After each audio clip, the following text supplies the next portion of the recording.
Good morning everyone. आज हम करने वाले हैं 5 जनवरी के the Indian express plus the Hindu newspaper दोनों का ही एनालिसिस, क्योंकि आज इंडियन एक्सप्रेस न्यूज़पेपर में बहुत ज़्यादा न्यूज़ थी नहीं।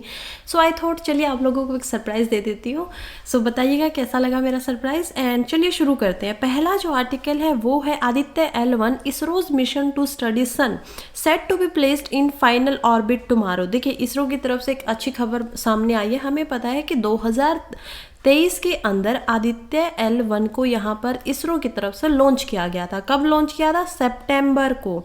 तो सितंबर 2 का वो दिन था जिस दिन ये जो हमारा टारगेट था या हमारा मिशन था उसको लॉन्च किया जाता है। इसको लॉन्च किया जाता है लैग्रेंज पॉइंट्स पर पहुंचाने के लिए। L1 हमें पता होना चाहिए कि हमारी अर्थ कुछ इस तरीके से दिखाई देती है, राइट। और अर्थ और यहाँ पर अगर हम सोचे तो मान लीजिए यहाँ पर ये सन है, तो अर्थ और सन के बीच में यहाँ पर अलग अलग 5 लैग्रेंज पॉइंट्स हैं, ठीक है। तो अर्थ के पास में इसमें से जो L1 है उस पर हमारा मिशन भेजा गया है सन की स्टडी के लिए, साथ में अर्थ की स्टडी के लिए। ज़्यादा फोकस किस पे रहेगा? सन पे रहेगा। दूसरा जो L2 पॉइंट है यहाँ पर कुछ ऐसा ही सेम मिशन भेजा गया है नासा के द्वारा भी। तो यहाँ पर आपसे बिल्कुल सवाल आ सकता है प्रीलिम्स के लिए। It's a very important article, और जो भी ज़्यादातर मैं आर्टिकल्स को मेंस के हिसाब से ही समझाती हूँ माइंड मैप के साथ में, और जितना हो सके आर्टिकल को कन्वर्ट करने की कोशिश करती हूँ आंसर की फॉर्म में, कि मान लीजिए सेम सवाल आपका यहाँ से आ गया तो आप उसका आंसर कैसे करेंगे।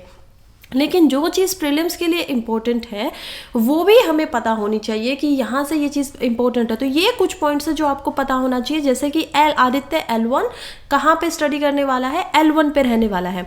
अब यहाँ पर थोड़ी सी कॉमन सेंस आप लगाइए। देखिए यहाँ पर हम फिर से एक बार सन को बनाते हैं। ये हमारा बन गया सन, ठीक है, दिस इज सन। अब हम चलते हैं अर्थ की तरफ। यहाँ पर है हमारी अर्थ।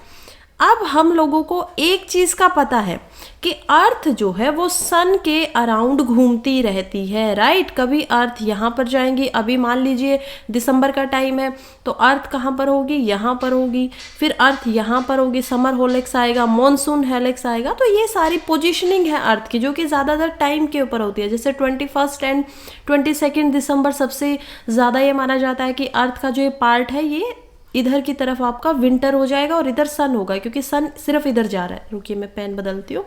ये आपका विंटर होगा, तो विंटर यहाँ पर आपकी मानसून आ जाएगी, राइट, क्योंकि अब सन की रेस कुछ इस प्रकार जा रही हैं, ठीक है। तो ये जो आपका था इस तरीके से बनेगा कि ये हिस्सा बिल्कुल अच्छे से है।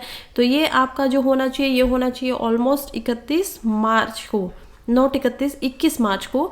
और ये जो आपका समर वाला होगा, मॉनसून के बाद में जो समर आएगा वो होगा आपका 21 एंड 22 जून को। तो ये आपके स्टैटिक के पोर्शन की बातें हैं जो आपको आप जो स्टैटिक पढ़ेंगे, फिजिकल ज्योग्राफी पढ़ेंगे तब समझ में आएंगे। और यहाँ का जो होना चाहिए जो कि होगा 21 एंड 22 सितंबर को। सो दिस इज, तो ये पैटर्न होता है। अब अगर हमारी अर्थ पूरे 365 दिन के अंदर सर के अराउंड रोम कर रही है, यानी कि घूम रही है, तो ये बात भी हमें समझ में आना चाहिए कि जो L1 पॉइंट है जो कि अर्थ के और सन के बीच में है, राइट, ये हमारा क्या है? L1 point. हम इसको L1 मानेंगे। जब ये घूम रही है अर्थ तो इसका मतलब L1 पॉइंट भी घूम रहा है, क्योंकि अर्थ की पोजीशनिंग चेंज हो रही है तो L1 पॉइंट की यहाँ पर पोजीशनिंग भी चेंज हो रही है। तो ये भी हमें समझ में यहाँ पर बिल्कुल अच्छे से आना चाहिए। This is our L1 point. तो ये चीज़ें इस प्रकार से ये घूमेगी। इसरो के जो साइंटिस्ट उन्होंने बताया कि ये बहुत ही मुश्किल है, क्योंकि L1 पॉइंट बिल्कुल भी यहाँ पर फिक्स नहीं है। और उसी के साथ में अगर आप किसी ऑर्बिट के अंदर, ऑर्बिट क्या होता है? अर्थ के ऊपर जो भी यहाँ पर अर्थ के ऊपर का जो एटमॉस्फेयर है उसको ऑर्बिट बोलते हैं। तो अलग अलग ऑर्बिट्स में अर्थ जो है हमारी डिवाइडेड है, जो कि स्टेशनरी ऑर्बिट भी है जो कि अराउंड 36,000 स्क्वायर किलोमीटर ऊपर जाने पे मिलता है, जिसके अंदर अगर आप सैटेलाइट्स को छोड़ेंगे, देखिए हम अलग अलग सैटेलाइट्स को अलग अलग ऑर्बिट्स पे छोड़ते हैं, जैसे लोअर ऑर्बिट, अपर ऑर्बिट, उसके बाद हमारा स्टेशनरी ऑर्बिट है कि वो इसी स्पीड में घूमता है क्योंकि जितनी स्पीड से हमारी अर्थ घूम रही है, तो इसीलिए चीज़ें वहाँ पे बिल्कुल स्टेशनरी दिखाई देती हैं। तो ये सब चीज़ें यहाँ पर हमें पता होनी चाहिए। चलिए नेक्स्ट हम चलते हैं। नेक्स्ट हमारा जो पॉइंट होने वाला, अभी न्यूज़ में क्या था, न्यूज़ में बस यही बताया कि ये जो L1 का पॉइंट था, सितंबर में हमने आदित्य जो हमारा मिशन है L1 उसको छोड़ा था, और L1 पॉइंट पे वो 6 जनवरी को यहाँ पर पहुँच जाएगा। आज 5 जनवरी है, कल वो यहाँ पर पहुँच जाएगा इस पॉइंट तक।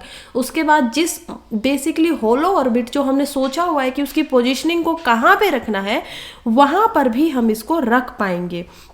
चलिए नेक्स्ट हमारा जो आर्टिकल है उसकी तरफ बढ़ते हैं, जो कि बात कर रहा है द राइट सपोर्ट। किस चीज़ की बात की जा रही है यहाँ पर? राइट सपोर्ट, यानी कि MSP की बात हो रही है। तो यहाँ पर जो आर्टिकल है इसमें बात हो रही है addressing discriminatory policies to aid oil seed and policies farmers in India. देखो फार्मर्स जो है ना, जो ऑयल सीड्स को उगाते हैं, चाहे वो मस्टर्ड हो, पाम हो, या जो भी जिससे भी तेल बनता है, और जो पल्सेस को उगा रहे हैं, दाल वगैरह को उगा रहे हैं, उनको पॉलिसी बाइसिस यहाँ पर बहुत ज़्यादा दिखाई देता है, क्योंकि जो गवर्नमेंट MSP सपोर्ट करवाती है, प्रोवाइड करवाती है, गवर्नमेंट MSP का सपोर्ट देती है, राइट। तो MSP क्या होता है? Minimum support price. और ये जो MSP प्रोवाइड किया जाता है गेहूं और जो चावल है यानी व्हीट एंड राइस के लिए बहुत ही ज़्यादा होता है, लेकिन अदर जो क्रॉप्स हैं उनको वो फेवर नहीं करता है। जैसे शुगर केन के लिए हमें पता है कि इंटरनेशनली भी इंडिया को इस चीज़ के लिए क्रिटिसाइज़ किया गया है कि वो बहुत ज़्यादा सब्सिडीज़ देती है शुगर केन में, या फिर मिनिमम सपोर्ट प्राइस देती है। तो शुगर केन क्या होता है? गन्ना। तो गन्ने की खेती से आप चीनी बनाएंगे, चीनी को आप बाहर भेजेंगे, तो दूसरे देशों को, ब्राज़ील जैसे कंट्रीज जिनकी पूरी इकोनॉमी गन्ने के बहुत ज़्यादा निर्भर करती है शुगर केन पे, या फिर हम बोलेंगे चीनी के ऊपर, तो उनको जब वो इंटरनेशनल मार्केट में भेजती हैं उतने ज़्यादा एक्सपोर्ट करने के बाद, तो वो उतना सस्ता उन चीज़ों को नहीं भेज पाते, क्योंकि गवर्नमेंट की तरफ से इतना सपोर्ट नहीं है। वर्ल्ड ट्रेड ऑर्गेनाइजेशन के कुछ रूल्स एंड रेगुलेशंस हैं, तो इंडिया को इस वजह से जाना पड़ता है। लेकिन जब हम कंपेयर करते हैं दूसरी जो हमारी फसल्स है, जैसे ऑयल सीड, पल्सेस की फार्मिंग में, उसमें बहुत ज़्यादा यहाँ पर मिनिमम सपोर्ट प्राइस आप देखेंगे, जहां आपका वीट के लिए 2100 रुपये तक का होता है पर क्वांटल, वहीं पर यहाँ पर अगर आप MSP देख पाएंगे ऑल सीड के लिए, तो वो ऑल रोड 400 से सिर्फ 600 रुपये केजीज होती हैं। तो यहाँ पर एक डिस्क्रिमिनेशन दिखाई देता है कि ये जो डिस्क्रिमिनेशन दिख रहा है, भेदभाव जो दिख रहा है अलग अलग किसानों में, उस वजह से किसान क्या चाहते हैं, ज़्यादा किसान फिर कोशिश करते हैं कि ठीक है हम लोग ज़्यादा यहाँ पर गेहूँ एंड चावल ही उगाएंगे। तो देखिए क्या क्या तरीके हैं। सबसे पहला तरीका क्या है? MSP and procurement policy favouritism.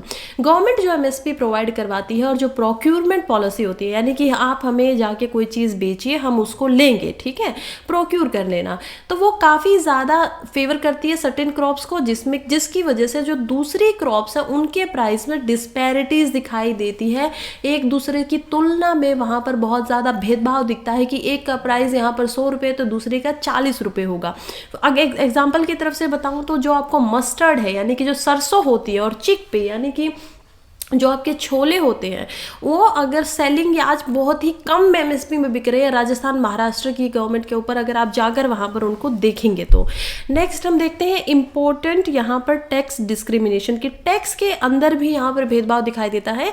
सबसे बड़ा इशूज दूसरा ये इशू ये है कि जो इम्पोर्ट के टैक्स होते हैं, यानी कि कोई चीज़ जब इंडिया के अंदर इम्पोर्ट हो रही है, हम उसका निर्यात कर रहे हैं, आयात कर रहे हैं, तो उस समय पर जो इम्पोर्ट टैक्सेस लगते हैं वो भी एक इशूज़ बन जाता है। जबकि गेहूं और जो मिल्ड के राइस होते हैं या शुगर होती है, उनके ऊपर हाई इंपोर्ट ड्यूटीज लगाई जाती है कि वो लोग अगर हम उनको इंपोर्ट कर रहे हैं तो उनके ऊपर ज़्यादा टैक्स लगाया जाएगा, सो दैट आपका जो डोमेस्टिकली आपने बनाया हुआ था, मान लीजिए यहाँ पर डोमेस्टिकली फार्मर्स है, वहाँ पर 100 फार्मर्स ने मिलकर 1000 क्विंटल गेहूं को प्रोड्यूस कर दिया है, ठीक है।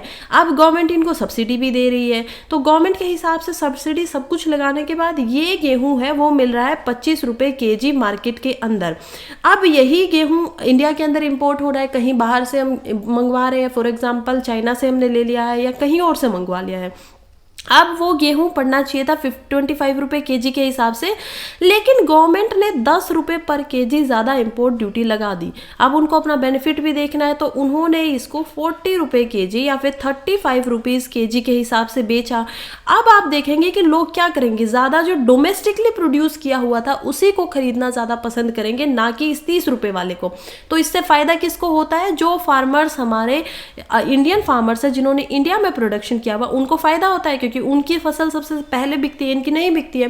लेकिन ऐसा केस यहाँ पर सोयाबीन, क्रूड पाम या फिर सनफ्लावर ऑयल के अंदर नहीं दिखाई देता है, क्योंकि उनकी जो इम्पोर्ट ड्यूटी जो है वो ऑलमोस्ट जीरो होती है। यानी अगर कोई यहाँ पर फार्मर्स इंडिया के अंदर उसको उगाएगा तो उसका बहुत बड़ा कंपटीशन है बाहर से आए हुए तेल की तरफ से। तो ये भी एक बहुत ही problematic situation according to author.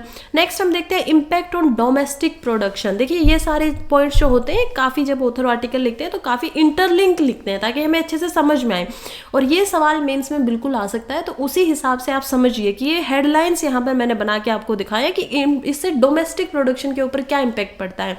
ऊपर मैंने आपको समझाया कॉम्पिटिशन बढ़ता है। दूसरा यहाँ पे ये भी है कि जो इंडिया के एडिबल ऑयल है, या एडिबल क्या होता है, जिसको खाया जा सके, तो इंडिया के एडिबल ऑयल्स का इंपोर्ट्स होता है बहुत ही बड़ी मात्रा में, और ये टाइम के साथ बार बार जितने सालों में अगर हम पीछे से देखेंगे तो ये और ज़्यादा बढ़ता जा रहा है। अगर 2015 में हम 1 लाख टन यहाँ पर कोई चीज़ मंगवा रहे थे तो 2022-23 तक ये डाटा ऑलमोस्ट 2.5 से 3 लाख हो गया है। तो क्या कर रहा है हर साल, यानी कि ये बढ़ रहा है, ये हमें बढ़ता हुआ दिखाई दे रहा है।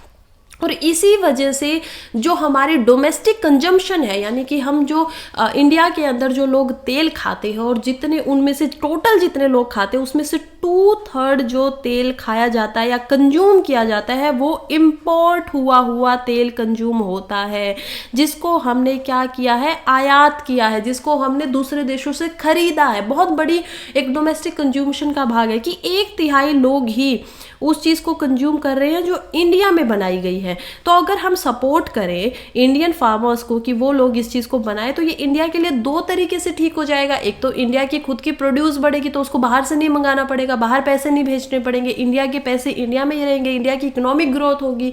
दूसरा यहाँ पे इंडिया के जो फार्मर्स हैं उनको भी यहाँ पर एम्पावरमेंट मिलेगी, वो भी ज़्यादा सशक्त यहाँ पर दिखाई देंगे। तो इसी वजह से जो पल्सेस का इम्पोर्ट होता है, ऑल्दो हम इंडिया देखिए इंडिया ऐसी कंट्री है, अगर आप ह्यूमन ज्योग्राफी पढ़ेंगे तो आपको समझ में आएगा कि इंडिया में सबसे ज़्यादा पूरे वर्ल्ड में दाल खाई जाती है, क्योंकि most of the Indian population is vegetarian, ज़्यादा लोग शाकाहारी हैं। अब उनको जो उनका सबसे रिच सोर्स है प्रोटीन का, अब हमें ये भी पता है कि ह्यूमन बॉडी जो होती है उसका बिल्डिंग ब्लॉक, यानी ह्यूमन बॉडी किस चीज़ से बनी होती है, ह्यूमन बॉडी बनी होती है सबसे पहले क्या होता है, आपके मटेरियल्स होते हैं कि ठीक है, मिनरल्स या मटेरियल्स हैं, उनसे आपके सेल्स बनते हैं, और सेल से आपके टिश्यू बनते हैं, टिश्यू से आपके बहुत सारे टिश्यू जब आपस में मिल जाते हैं तो ऑर्गन्स बनाते हैं, और ऑर्गन से आपका बनता है ऑर्गन सिस्टम। तो ऑर्गन सिस्टम में आपका देखिए ऑर्गन क्या हो सकता है, कोई हार्ट हो सकता है, ऑर्गन सिस्टम में क्या होगा, हार्ट होगा, लंग्स होंगे, जो एक साथ मिलकर काम कर रहे हैं बॉडी को बनाने के लिए। और ऑर्गन सिस्टम के बाद आपका बनता है यहाँ पर बॉडी। तो ये हमारी पूरी बॉडी का एक तरीके से सिस्टम है कि एक चीज़ से लेके दूसरी चीज़ किस तरीके से बनती है, ठीक है। उसी टाइप से जो रिच सोर्सेज है, प्रोटीन एक बहुत बड़ा रिच सोर्स होता है, राइट। हमारी बॉडी को बनाने में हमें देख लिया कि एक चीज़ से दूसरी चीज़ बन रही है, तो इट्स अ वेरी इंपॉर्टेंट। तो इसी वजह से इंडिया में दाल बहुत ज़्यादा खाई जाती है, लेकिन दाल का प्रोडक्शन इंडिया में इतना नहीं होता था स्टार्टिंग से। तो जो इंडिया सबसे ज़्यादा वर्ल्ड में, इंडिया की रैंक 1 या 2nd रैंक आती है दाल उगाने में, प्रोड्यूस करने में, लेकिन फिर भी इंडिया को इंपोर्ट करना पड़ता है, फिर भी इंडिया को बाहर की कंट्रीज से दालों को, पल्सेस को मंगवाना पड़ता है, क्योंकि उसकी इतनी बड़ी पॉपुलेशन के लिए यहाँ पर ये दालें कम पड़ जाती हैं। हालांकि पिछले कुछ टाइम से इंपोर्ट जो पल्सेस का है वो थोड़ा कम होता दिखाई दे रहा है, क्योंकि उसमें ज़्यादा हम ध्यान दे रहे हैं कि नहीं पल्सेस को उगाइए, मिलेट को उगाइए। इंडिया की वजह से जो 2023 है वो मिलेट्स का ईयर यहाँ पर देखा गया था, मोटा अनाज जो होता है, तो इन सारी चीज़ों पे बिल्कुल ध्यान दिया जा रहा है, लेकिन ऑयल सीड पे अभी तक कोई ध्यान नहीं दिया गया है। नेक्स्ट पॉइंट की तरफ बढ़ते हैं, जो कि है इनसफिशिएंसी ऑफ रिसर्च। देखिए जब भी बात आती है रिसर्च या डेवलपमेंट की ऑयल सीड्स के अंदर या पल्सेस के अंदर, तो हमारे यहाँ पर उतनी ज़्यादा अटेंशन रिसर्च एंड डेवलपमेंट में जितनी गेहूँ और चावल को दी गई थी या फिर गन्ने को दी गई थी ग्रीन रेवोल्यूशन से लेते हुए आज तक, क्योंकि इंडिया एक सेल्फ सफिशिएंट कंट्री नहीं था, हम लोग भूखे मर रहे थे।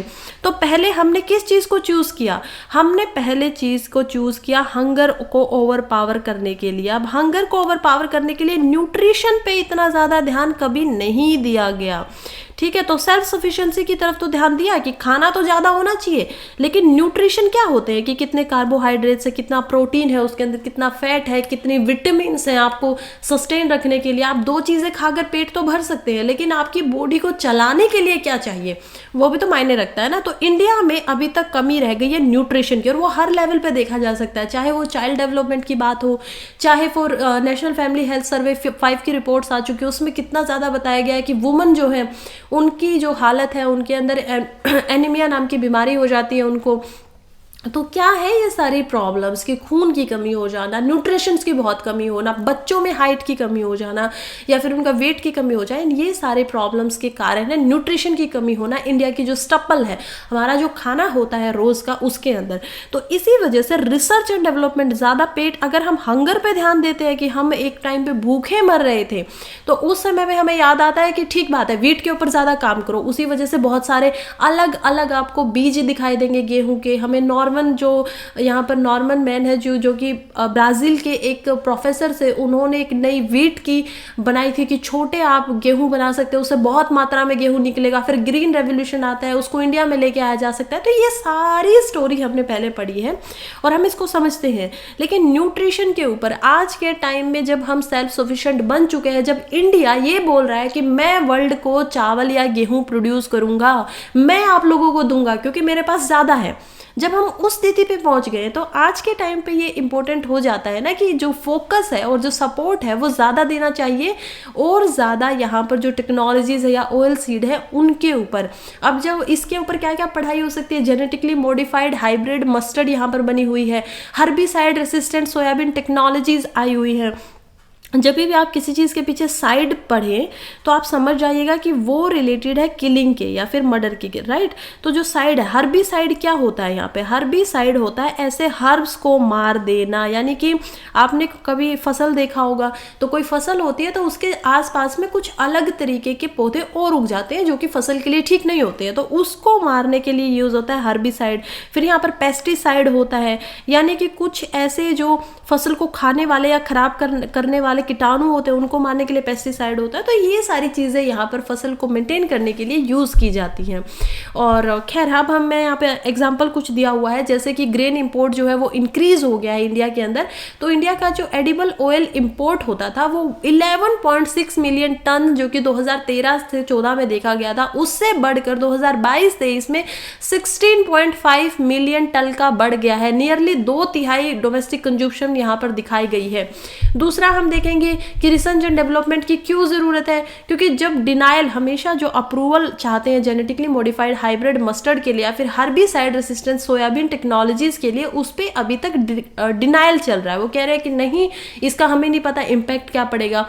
तो अगर आप इतना टाइम लेंगे तो यहाँ पर लैक ऑफ डेवलपमेंटल सपोर्ट दिखाई दे रहा है ऑयलसीड एंड पल्सेस के खिलाफ, अकॉर्डिंग टू ऑथर। लास्ट में चलते हैं कि देखिए इंडिया का जो एग्रीकल्चर सेक्टर है ना, वो इंडिया की पॉलिसी के लिए बहुत इंपॉर्टेंट है, इंडिया की इकोनॉमी के लिए बहुत इंपॉर्टेंट है। हमें ये बात याद करनी होगी कि जहां कोविड में सब कुछ बंद था, इंडिया की इकोनॉमी को वहां पे सस्टेन किया हुआ था, वहां पे बनाया हुआ था इंडिया के एग्रीकल्चर सेक्टर ने।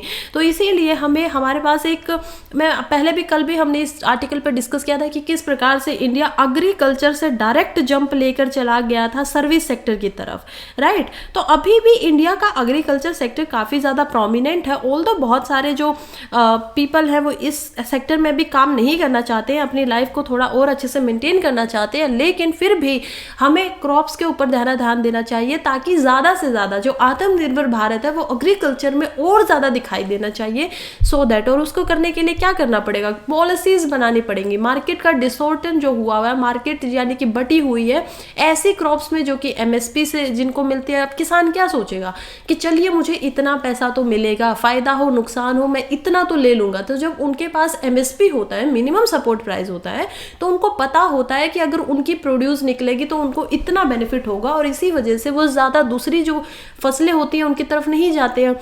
आप एक एग्जाम्पल देखिए हरियाणा पंजाब का, दोनों ही यहाँ पर ऐसी स्टेट्स हैं, दोनों ही स्टेट्स के अंदर हम देख पाएंगे कि किस प्रकार से हरियाणा पंजाब जो स्टेट है उनमें पानी की काफ़ी कमी होती है, ग्राउंड वाटर जो है वो बहुत ज़्यादा कम है, लेकिन फिर भी यहाँ के किसान राइस की खेती बहुत करते हैं। Reason is again MSP. उनको पता होता है कि अगर हम ऐसी खेती करेंगे तो हमें प्रॉफिट होगा, इतना ज़्यादा पैसा हमें मिलेगा, इसी वजह से वो ऐसे ही फिर काम करते हैं। चलिए नेक्स्ट हम आर्टिकल की तरफ बढ़ते हैं। आई होप अच्छे से आप लोगों को समझ में आया होगा। दूसरा हमारा आर्टिकल है रिशेप्ड बाय एआई। तो एआई की तरफ से जो रिशेप यानी कि शेप बनाई गई है, लिखा गया है यहाँ पर उपेंद्र बख्शी द्वारा, principle of territorial sovereignty is transforming into digital sovereignty, no tech governance can ignore this. देखिए बहुत इंपॉर्टेंट आर्टिकल है, खासकर मेन्स पॉइंट ऑफ व्यू से इट्स अ वेरी इंपॉर्टेंट। बिल्कुल क्वेश्चन आ सकता है एज इट इज जो ये टाइटल आपको दिया गया है, ऐसा सवाल बन सकता है, कह सकते हैं कि how the digital sovereignty is transforming the territorial sovereignty concept which we were having from decades और मिलीनिया, राइट। तो ये बिल्कुल सवाल आपसे पूछा जा सकता है और इसके लिए आपको दोनों कंसेप्ट्स को समझना पड़ेगा। पहली बात तो कि टेरिटोरियल सॉवरेनिटी क्या होता है, दूसरी बात कि डिजिटल सॉवरेनिटी क्या आ गया है, एज ऑफ एआई क्या है, क्या हम फोर्थ इंडस्ट्रियलाइजेशन की तरफ बढ़ गए हैं कि हम एज ऑफ एआई के अंदर आ गए, डिजिटल इंडस्ट्रियलाइजेशन इसको बोल सकते हैं। तो ये सारे कंसेप्ट है, काफ़ी इंपॉर्टेंट है। तो चलिए चलते हैं। जो ग्लोबल पॉलिटिकल लैंडस्केप जो अभी हम बात कर रहे हैं वो करंटली बहुत से सिग्निफिकेंट ट्रांसफॉर्मेशन को विटनेस कर रहा है, क्योंकि टेक्नोलॉजी में बहुत ज़्यादा एडवांसमेंट आ रही है।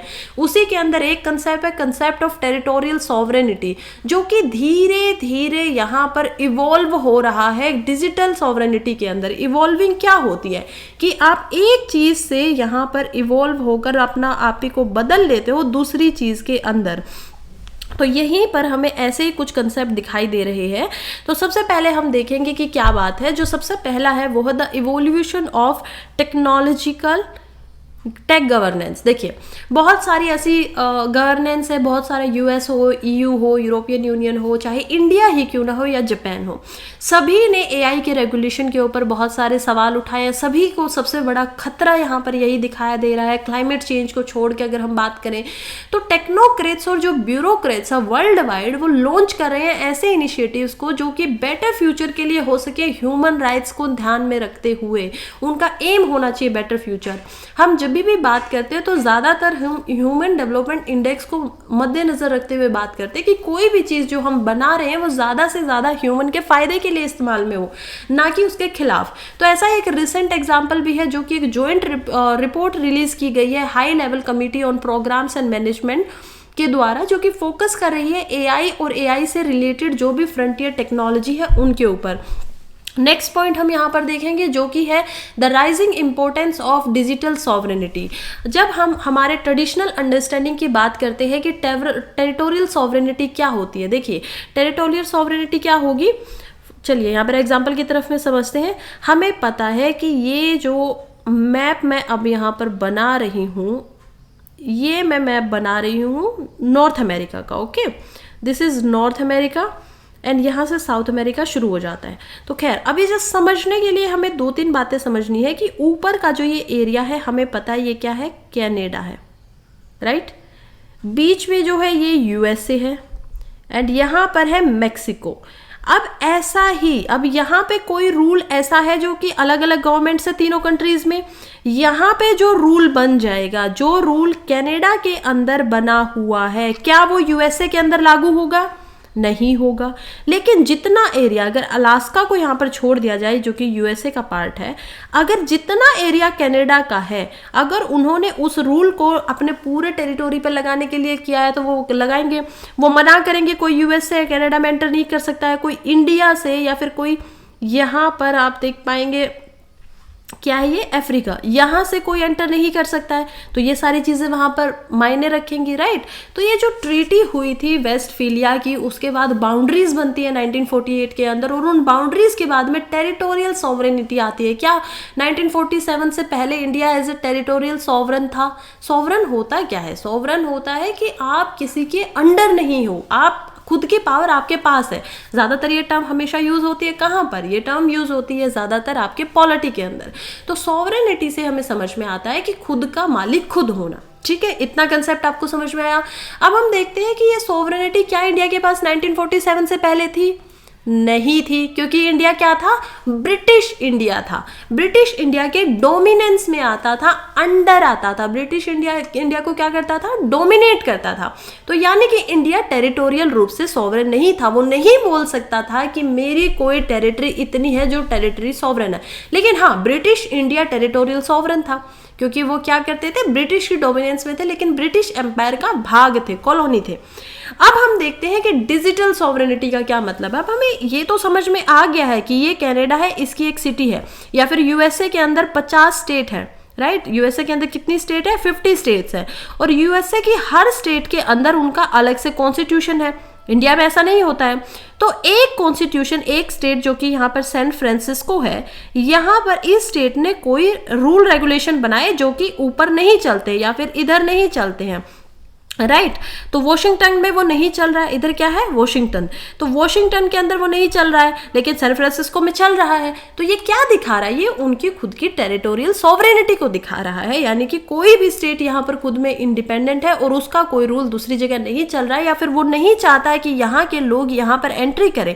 ऑल्दो यूएसए में 2 सिटीजनशिप होती है, कोई भी यूएसए का नागरिक कहीं पर भी जा सकता है, लेकिन फॉर एग्जाम्पल अगर हम सोचे कि नहीं चाहता है यहाँ पर सैन फ्रांसिस्को कि हमारे यहाँ पर कोई आए, तो उनके पास इतनी सॉवरेनिटी है कि वो ऐसा कर सकते हैं? बिल्कुल है। तो ये होती है टेरिटोरियल सॉवरेनिटी। लेकिन डिजिटल सॉवरेनिटी ये हो गया है कि आपने इस पूरे वर्ल्ड का एक डिजिटली आपने मैप बना दिया है, एक नई सिटी बना दी है। अब ये डिजिटल सिटी जो आपने बनाई है ऊपर की तरफ, अब इसमें तो कोई गवर्नमेंट नहीं है। किसी भी देश के लिए, देश बनने के लिए क्या क्या चीज़ें चाहिए होती है? जो सबसे इंपॉर्टेंट 2 से 3 चीज़ें होती है किसी कंट्री को कंट्री बनने के लिए। पहली होती है उनके पास लैंड होना चाहिए, ज़मीन होनी चाहिए। दूसरे उनके पास लोग होने चाहिए, और तीसरा जो मोस्ट इंपॉर्टेंट है वो क्या है? गवर्नमेंट होनी चाहिए। वो मायने नहीं रखता वो डेमोक्रेसी है, अरिस्टोक्रेसी है, मोनार्की है, what ever it is, but government जरूर होनी चाहिए। फॉर्म ऑफ कंट्रोल यहाँ पर होना चाहिए किसी कंट्री को कंट्री बनने के लिए। ये हमें समझ में आता है। लेकिन डिजिटल जब हम बात करते हैं तो डिजिटल में तो कोई गवर्नमेंट वहाँ पर नहीं है, ना ही उस डिजिटल पे किसी गवर्नमेंट का रूल है, ना ही कोई रेगुलेशन है। तो इसी वजह से ये जो सॉवरेनिटी हम बात करते थे, क्योंकि डिजिटली तो आप इंडिया में बैठकर यूएसए के किसी भी, आजकल तो जो उनका नेटवर्क होता है उसको भी एक्सेस कर लिया जाता है, लेकिन यूएसए ऐसा बिल्कुल नहीं चाहता है। कितनी बार ऐसी बातें आती हैं कि चाइना ने हमारे थ्रू ऐप से हमारा जो डाटा है उसको चुरा रहा है, लेकिन क्या इंडिया, अगर चाइना से कोई आदमी इधर आए और कोई डाटा यहाँ से चुरा के लेके जाना चाहे, तो क्या इंडिया की गवर्नमेंट, क्या इंडिया की पुलिस एजेंसी ऐसा करने देंगी? बिल्कुल भी नहीं करने देंगी। तो यही यहाँ पर बात हमें समझ में आती है कि ओके, ये होता है डिजिटल सॉवरेनिटी। जब डिजिटल सॉवरेनिटी की बात करते हो, टेरिटोरियल सॉवरेनिटी की बात करते हो, तो ये कंसेप्ट आई होप बहुत अच्छे से आपको समझ में आया होगा, क्योंकि प्रीलिम्स के लिए इट्स इंपॉर्टेंट और मेंस के लिए तो बहुत ज़्यादा इंपॉर्टेंट हो जाता है। चलिए, अब हम समझ में आ रहे हैं कि जो इंपॉर्टेंस है डिजिटल सॉवरेनिटी की, वो इतनी ज़्यादा बढ़ क्यों रही है। क्योंकि हमारी जो ट्रेडिशनल अंडरस्टैंडिंग होती थी टेरिटोरियल सॉवरेनिटी को लेकर, वो अब रीडिफाइन की जा रही है डिजिटल वर्ल्ड के द्वारा। डाटा बहुत ही क्रिटिकल एलिमेंट बन गया है सॉवरेनिटी का। आपकी जो स्वतंत्रता है और जो गवर्नेंस है एआई के ऊपर, वो बहुत ही क्रूशियल हो गई है इतने कॉम्पिटिटिव और कॉम्प्लेक्स कॉन्टेक्स्ट में। इसीलिए यूएसए, इसीलिए सभी पूरा वर्ल्ड की जो एडवांस हम बोल सकते हैं कंट्रीज हैं, वो सभी के सभी यहाँ पर आ रही हैं। इंडिया, ईयू, यूनाइटेड नेशंस, हर जगह यहाँ पर रेगुलेशन की बात हो रही है। थर्ड पॉइंट हम इसमें देखेंगे जो कि बात कर रहा है machine learning revolution in warfare. देखिए, एआई ने बहुत ज़्यादा रिवोल्यूशनाइज कर दिया है वॉरफेयर को जब डेवलपमेंट की बात होती है, क्योंकि वेपन सिस्टम, ड्रोन सिस्टम यहाँ पर अलार्मिंग डिपेंडेंसी दिखा रहा है मशीन के ऊपर कि कितना ज़्यादा लर्निंग एंड ऑटोमेटिक फंक्शंस कर रही हैं मशीन्स। वॉरफेयर में ड्रोन्स का इस्तेमाल हो रहा है और बहुत सारा, मतलब एकदम से जो पहले हम युद्ध लड़ते थे और आज जो युद्ध लड़ते वो बिल्कुल चेंज हो गया है, तो ये भी एक तरीके से एआई की वजह से हो रहा है। नेक्स्ट हम देखेंगे the threats posed bye AI. तो एआई क्या है? Artificial intelligence. तो आर्टिफिशियल इंटेलिजेंस की जब बात होती है तो बहुत ही बिग डाटा एनालिटिक्स उसके पास चला गया और इंटरनेट ऑफ थिंग्स यहाँ पर है, ठीक है। ये एआई बिल्कुल हार्ड है इन सारी चीज़ों का, और इंटरनेट ऑफ थिंग्स यहाँ पर मेंस के लिए इंपॉर्टेंट हो जाता है। तो ये एआई के पास इतना पोटेंशियल है कि वो जब डिस्टर्ब करना चाहे किसी भी डेमोक्रेसी की प्राइवेसी को या फाउंडेशन को, तो वो बिल्कुल सेकंड्स में वो काम कर सकती है। और इसी वजह से वो बिहेवियरल प्रोफाइल को समझती है, लोगों को समझती है, लोगों के दिमाग को समझती है। यहाँ पर एक मेन पॉइंट मैं आप लोगों को समझाना चाहती हूँ। जब हम बात करते हैं कि why AI is so dangerous, तो हमें एक कंसेप्ट समझना पड़ेगा। एआई क्या है? Artificial intelligence. और एआई, अब बस आप इतना छोटा सा कंसेप्ट समझ लीजिए कि जो एआई बनेगी, जो कि खुद में लर्निंग करने वाली है, वो डेंजरस सिर्फ इस वजह से क्योंकि हर एआई इक्वली कैपेबल है। यानी हर एआई जो होगा वो एक जितना इंटेलिजेंट होने वाला है। लेकिन ह्यूमंस की बात करें, हम बोलेंगे कि हम ही ने तो एआई को बनाया है, तो हमारे लिए इतना ज़्यादा प्रॉब्लमेटिक क्यों बन जाती है? हम तो इससे ज़्यादा इंटेलिजेंट है। बिल्कुल ठीक बात है, लेकिन मुझे ये बात बताइए कि आप में से कितने लोगों ने एआई को बनाया है? ये बात भी छोड़िए, आप में से कितने लोगों को एआई का पूर्ण रूप से इस्तेमाल करना आता है? नहीं आता है। Most of us don't know. तो यही बात है कि ह्यूमंस जो है उनमें से आईक्यू बहुत ही डिफरेंट होता है, इंटेलिजेंट क्वेश्चन काफ़ी डिफरेंट है, लेकिन एआई का जो आईक्यू है वो काफ़ी रूप से सिमिलर रहने वाला है, और इसीलिए वो ज़्यादा थ्रेट है, इसीलिए वो ज़्यादा बड़ा खतरा है। तो हमारे बिहेवियर को, हमने जो चीज़ें देखी हैं, सर्च की हैं, उसी को ऐड के रूप में हमारे लिए इस्तेमाल करना तो बहुत ही बड़ा जंजाल बन जाता है। आप किसी कंट्री के लिए बहुत ही बड़ा एक तरीके से थ्रेट ये इस तरीके से दिखाई देता है। नेक्स्ट पॉइंट हम देखेंगे तो वो है द ग्लोबल डिजिटल वॉर्स। यहाँ पर कुछ एग्जांपल्स दिए हैं जो कि है यूएस एंड चाइना को, जो कि रिकॉग्नाइज कर रही हैं डिजिटल एम्पायर्स को। वो मॉडल्स जो एआई डेवलपमेंट में बन रहे हैं उनको डिफाइन कर रही है, अलग अलग मॉडल्स बनाए जा रहे हैं, और दोनों एक दूसरे के साथ वॉर में लगे हुए हैं कि कौन सी कंट्री सबसे ज़्यादा डिजिटली पावरफुल यहाँ पर बन जाए। तो ये एक कंसेप्ट दिखाया दे रहा है। और एट द एंड यहाँ पर एक हमारा पॉइंट है जो कि है the EU human centric approach. देखिए ईयू का यानी कि यूरोपियन यूनियन का एक मॉडल आया गया है जो कि इसको प्रोवाइड करता है, हमेशा बोलता है कि equitable and human centric digital economy बननी चाहिए, यानी कि वो इक्विटेबल हो, सभी के पास हो उसका एक्सेस, और दूसरी ह्यूमन सेंट्रिक हो, ह्यूमन के लिए ज़्यादा फायदेमंद होना, कि ऐसा हो कि दो इंसान अपने फ़ायदे के लिए, एक ह्यूमन जो हम बात कर रहे हैं हर बार क्वेश्चन मार्क उठा रहे हैं कि दूसरों को एक्सप्लॉइट किया जा सकता है, वैसा कर ले, और एआई फिर यहाँ पर ये करे। तो इसी वजह से ये डेमोक्रेटिक जो सोसाइटीज़ है उनके लिए ये ठीक नहीं है, प्रेफर नहीं किया जा रहा है। तो एट द एंड जो इतना ज़्यादा इवोल्यूशन हो रहा है डिजिटल सॉवरेनिटी के अंदर, तो ये टेरिटोरियल सॉवरेनिटी के ऊपर कहीं ना कहीं खतरा है, ये बात बिल्कुल ठीक है।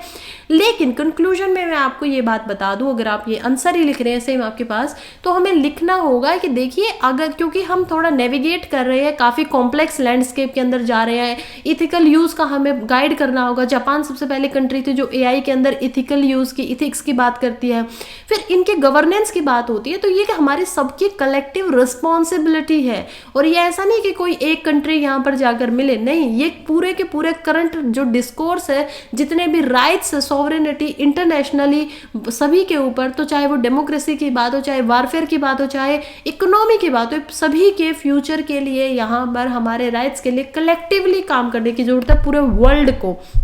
तो ये बात हमें यहाँ पर पता होनी चाहिए।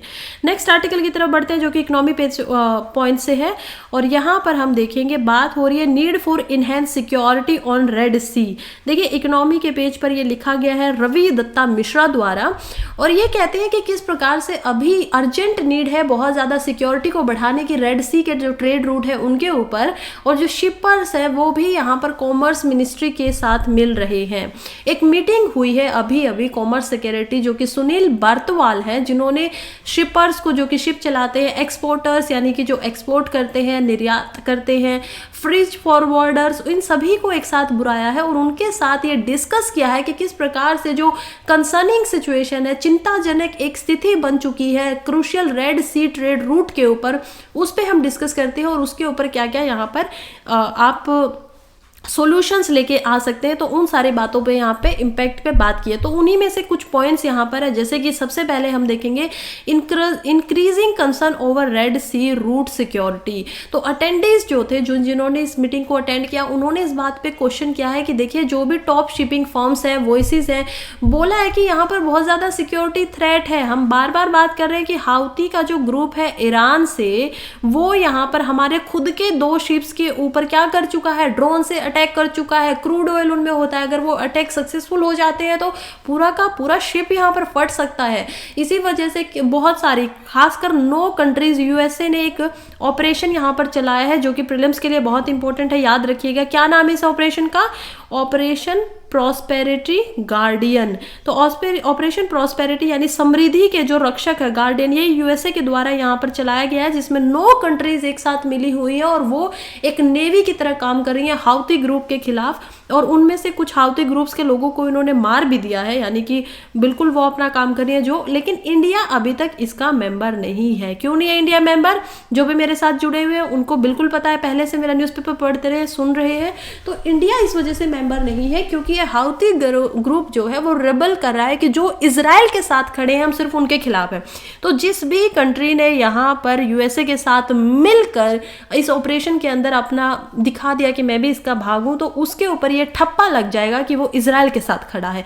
इसी वजह से इंडिया अपनी पोजीशनिंग ऐसी नहीं बनाना चाहता और इसी वजह से ऐसा नहीं दिखा रहा है। नेक्स्ट पॉइंट की तरफ बढ़ते हैं, जो कि trade route rerouting leads to additional cost. देखिए यहाँ पर हम बात कर रहे हैं कि क्या क्या इन सभी का बोलना है। तो दूसरा पॉइंट जब हम बात करें तो वो कह रहे हैं कि अगर हम इस ट्रेड रूट को दोबारा से री राउट करते हैं, कि हम कहीं और से चले जाते हैं। आप लोगों को पता होगा कि 16वीं शताब्दी के अंदर जब ये ट्रेड रूट्स खोजे जा रहे थे, समुद्र के रास्ते थे, तो क्यों खोजा जा रहा था? क्योंकि बीच का जो रास्ता था, जो कि आपका कॉन्स्टेंटिनोपल से होकर, यहाँ पर कॉन्स्टेंटिनोपल से होकर गुजरता था, उस रास्ते पर अरब्स ने यहाँ पर कब्जा कर लिया था। अब वो इंडिया से, यानी ईस्ट का और वेस्ट का जो ट्रेड था, वो बीच में यहाँ पर बैठ गए कि मैं आपसे पैसे लूंगा, आप मुझे ट्रेड दीजिए, मैं उसमें प्रॉफिट बनाऊंगा और इनको बेचूंगा, या फिर यहाँ से भी मैं प्रॉफिट बनाऊंगा। तो बीच में एक बोलते हैं ना कि मोनोपोली इन्होंने अपनी क्रिएट कर ली थी। ये बातें स्पेनिश और पोर्तुगीज को पसंद नहीं आई क्योंकि उनको बहुत महंगा पड़ रहा था। तो उन्होंने समुद्री रास्तों की यहाँ पर खोज की और इसी तरीके से 1498 के अंदर वास्को डी गामा आ पहुंचते हैं कैलिकट, राइट। और इसी तरीके से जो यहाँ पर अमेरिका की खोज हो जाती है, वो भी यहाँ पर गए हुए थे कि हम इंडिया को ढूंढेंगे। तो ये सारे रूट्स बहुत पुराने हैं और इनको बहुत शॉर्ट बनाया गया। खासकर रेड सी का जो रूट है कि डायरेक्टली आप इंडियन पैसिफिक से होते हुए यहाँ पर चले जाते हैं मेडिटेरियन सी के अंदर, तो खर्चा कम बढ़ता है और इसीलिए ये वर्ल्ड का सबसे बिजिएस्ट रूट यहाँ पर माना जाता है। अगर इसको आप बदलना चाहते हैं सिक्योरिटी इशूज़ की वजह से, तो ये बहुत ज़्यादा महंगा होगा। एडिशनल कॉस्ट यहाँ पर जो एग्जिस्टिंग कॉन्ट्रैक्ट है, मान लीजिए आपने कॉन्ट्रैक्ट बनाया हुआ कि हम आपको 50 दिन तक ये सामान जो है इतने रुपए पे, 10 रुपए, बहुत इजी बनाने के लिए सोच रही हूँ कि एक आइटम है 10 रुपए के हिसाब से हम आपको बेचेंगे। अब ये जो कॉन्ट्रैक्ट था, अगर आप रास्ता बदल कर आपको जाना था इधर से डायरेक्ट इधर, लेकिन अब आपको क्योंकि सिक्योरिटी इश्यूज, आप इस रास्ते से जा रहे हैं तो सिक्योरिटी में आपका पैसा बढ़ गया है। अब आप इसको 10 में नहीं बेच सकते, 12 में बेचेंगे तो आपको जितना प्रॉफिट पहले हो रहा था वो होगा, नहीं तो आपका प्रॉफिट होगा ही नहीं।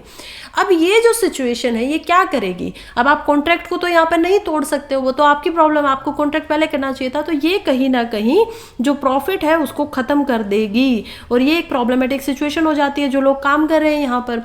तो इसीलिए थर्ड हम देखेंगे यहाँ पर है delay in shipping due to freight rate increase. देखिए जो स्टोरिंग फ्रीज रेट है, यानी कि किसी चीज़ को संभाल के रखने की, चीज़ें खराब भी तो हो जाती है ना, वो यहाँ पर काफ़ी चीज़ों के सामान के रेट जो है वो बढ़ रहे हैं क्योंकि री रूटिंग हो रही है। अब आपको उसको संभालना, आप उसको ठीक से रखना है, 10 दिन 5 दिन 7 दिन एक्स्ट्रा लगेंगे आप दूसरे रास्ते से जाएंगे। तो इसी वजह से जो ट्रेडर्स हैं उनको अपनी शिपमेंट्स को पोस्टपोन करना पड़ रहा है ताकि ये जो इशू है और ज़्यादा एम्पलीफाई ना हो और ज़्यादा बढ़े ना। नेक्स्ट पॉइंट हम देखते हैं गवर्नमेंट इंटरवेंशन। देखिए गवर्नमेंट जो है वो भी इस बात पे रियलाइज कर रही है, ग्रेविटी को समझ रही है और इसी वजह से जो सिचुएशन है उसके ऊपर काफ़ी क्लोजली यहाँ पर मॉनिटरिंग हो रही है कि जो भी डेवलपमेंट, जो भी घटनाएं यहाँ पर रेड सी में देखने को मिल रही है उसकी इंपॉर्टेंस पे हम कमर्शियल नेविगेशन का ध्यान रखेंगे और इसी की इंपॉर्टेंट भी है, इसी को जानना भी है। नेक्स्ट हम देखते हैं कि अभी तक कुछ क्या हुआ है, क्या एग्जाम्पल्स हमारे पास है। तो एक हमारे पास एग्जाम्पल है जो कि सी क्लान Mediterranean shipping company strategy review review की तरफ से। वो एक ये बहुत ही मेजर शिपिंग कंपनी है जो कि शील्ड करने का सोच रही है कि जो इंडियन एक्सपोर्टर्स है उनकी एडिशनल कॉस्ट को किस तरीके से बचाया जा सके और उनको किस तरीके से रीरूट करके हम कर सकते हैं। तो ये एक अच्छा तरीका है जिसको गवर्नमेंट को इसके साथ जाना चाहिए। नेक्स्ट हमारे पास एग्जांपल है FIEO डायरेक्टर जनरल की स्टेटमेंट यहाँ पर आई है। अजय सिंघल जो कि director general and chief executive officer है federation of India export organisation के अंदर, FIE के अंदर, उन्होंने इस बात को कंफर्म किया है कि बहुत सारे एक्सपोर्टर जो है वो होल्ड कर रहे हैं अपनी शिप्स को क्योंकि इंक्रीज फ्राइट रेट्स हो गई हैं, तो उसके ऊपर थोड़ा सा ध्यान देने की जरूरत है यहाँ पर। सिक्योरिटी सबसे बड़ा जो मकसद है रेड सी में बढ़ाने का वो यहाँ पर होना चाहिए world wide. And at the last हम देखेंगे अटैक ऑन कमर्शियल शिप्स इन रांची। तो ये जो रांची के अंदर हुआ और रेड सी के अंदर हुआ है यहाँ पर, रेड सी, तो यहाँ पर क्या देखने मिला है कि इंडिया की तरफ से तो हम अपने 2 शिप्स पे यहाँ पर अटैक देख चुके हैं, लेकिन ग्लोबल कंसर्न ये इसलिए बढ़ा रहा है क्योंकि बहुत सारे अटैक हो रहे हैं जो भी यमन बेस्ड हाउती मिलिटेंट्स है वो कमर्शियल शिप के ऊपर कर रहे हैं, चाहे वो ड्रोन अटैक हो, चाहे वो लाइबेरियन फ्रैग्ड वेसल MV चैम्प्लोटो जो कि इंडिया का हमारा खुद का शिप है जिसके अंदर 21 इंडियन क्रू मेंबर थे उनके ऊपर हो।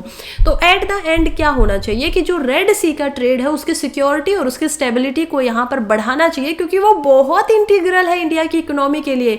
और पर्टिकुलरली जो कंट्री की हैवी रेलियंस को हम देखते हैं जो कि क्रूड ऑयल इंपोर्ट्स के ऊपर हमारा रूट के ऊपर बना हुआ है कि ये रूट कितना इंपॉर्टेंट है क्योंकि हमें कहां से क्रूड ऑयल कच्चा तेल कहां से लाना पड़ता है, सऊदी अरेबिया से, यमन से, ओमान से। ये सारी कंट्रीज क्या है, ऑयल एक्सपोर्टिंग इकोनॉमीज है, ओपेक कंट्रीज हैं और काफ़ी एडवांस कंट्रीज भी हैं इन मतलब पैसे के हिसाब से क्योंकि यहीं से वर्ल्ड का काफ़ी ज़्यादा तेल निकलता है। तो इन्हीं कंट्रीज से हमें इसी रूट के ऊपर हमारी हैवी रेलियंस हमें यहीं से होकर गुजरना पड़ता है।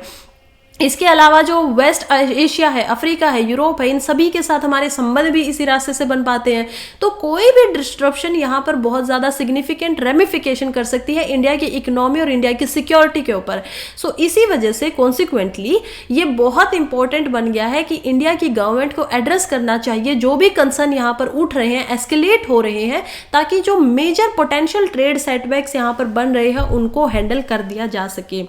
तो चलिए एक्सप्लेन पेज की तरफ हम आगे बढ़ते हैं अभी, और नेक्स्ट इसके बाद हम हिंदू पेज से जो भी आर्टिकल इंपॉर्टेंट है उनको यहाँ पर देखेंगे। पहला आर्टिकल है केजरीवाल शोरन refuse ED summons what now. देखिए केजरीवाल जो है, जो कि दिल्ली के सीएम हैं आपके, इनको बार बार ईडी के द्वारा सम्मन किया जा रहा है। सम्मनिंग किसी को करना क्या होता है, किसी को बुलाना, आप किसी को बुला रहे हो। और ईडी कौन है, इन्फोर्समेंट डायरेक्टरेट। तो ईडी होता है जो मनी लॉन्ड्रिंग का यहाँ पर ध्यान रखता है, यानी मनी लॉन्ड्रिंग, काला धन बनाया जा रहा है, यानी कि जो आपको धन नहीं कमाना चाहिए था, जिस तरीके से उसको आपने कमाया इलीगल वे से, अब आप उसको चेंज करके वाइट में कन्वर्ट कर रहे हो, तो ये होता है मनी लॉन्ड्रिंग।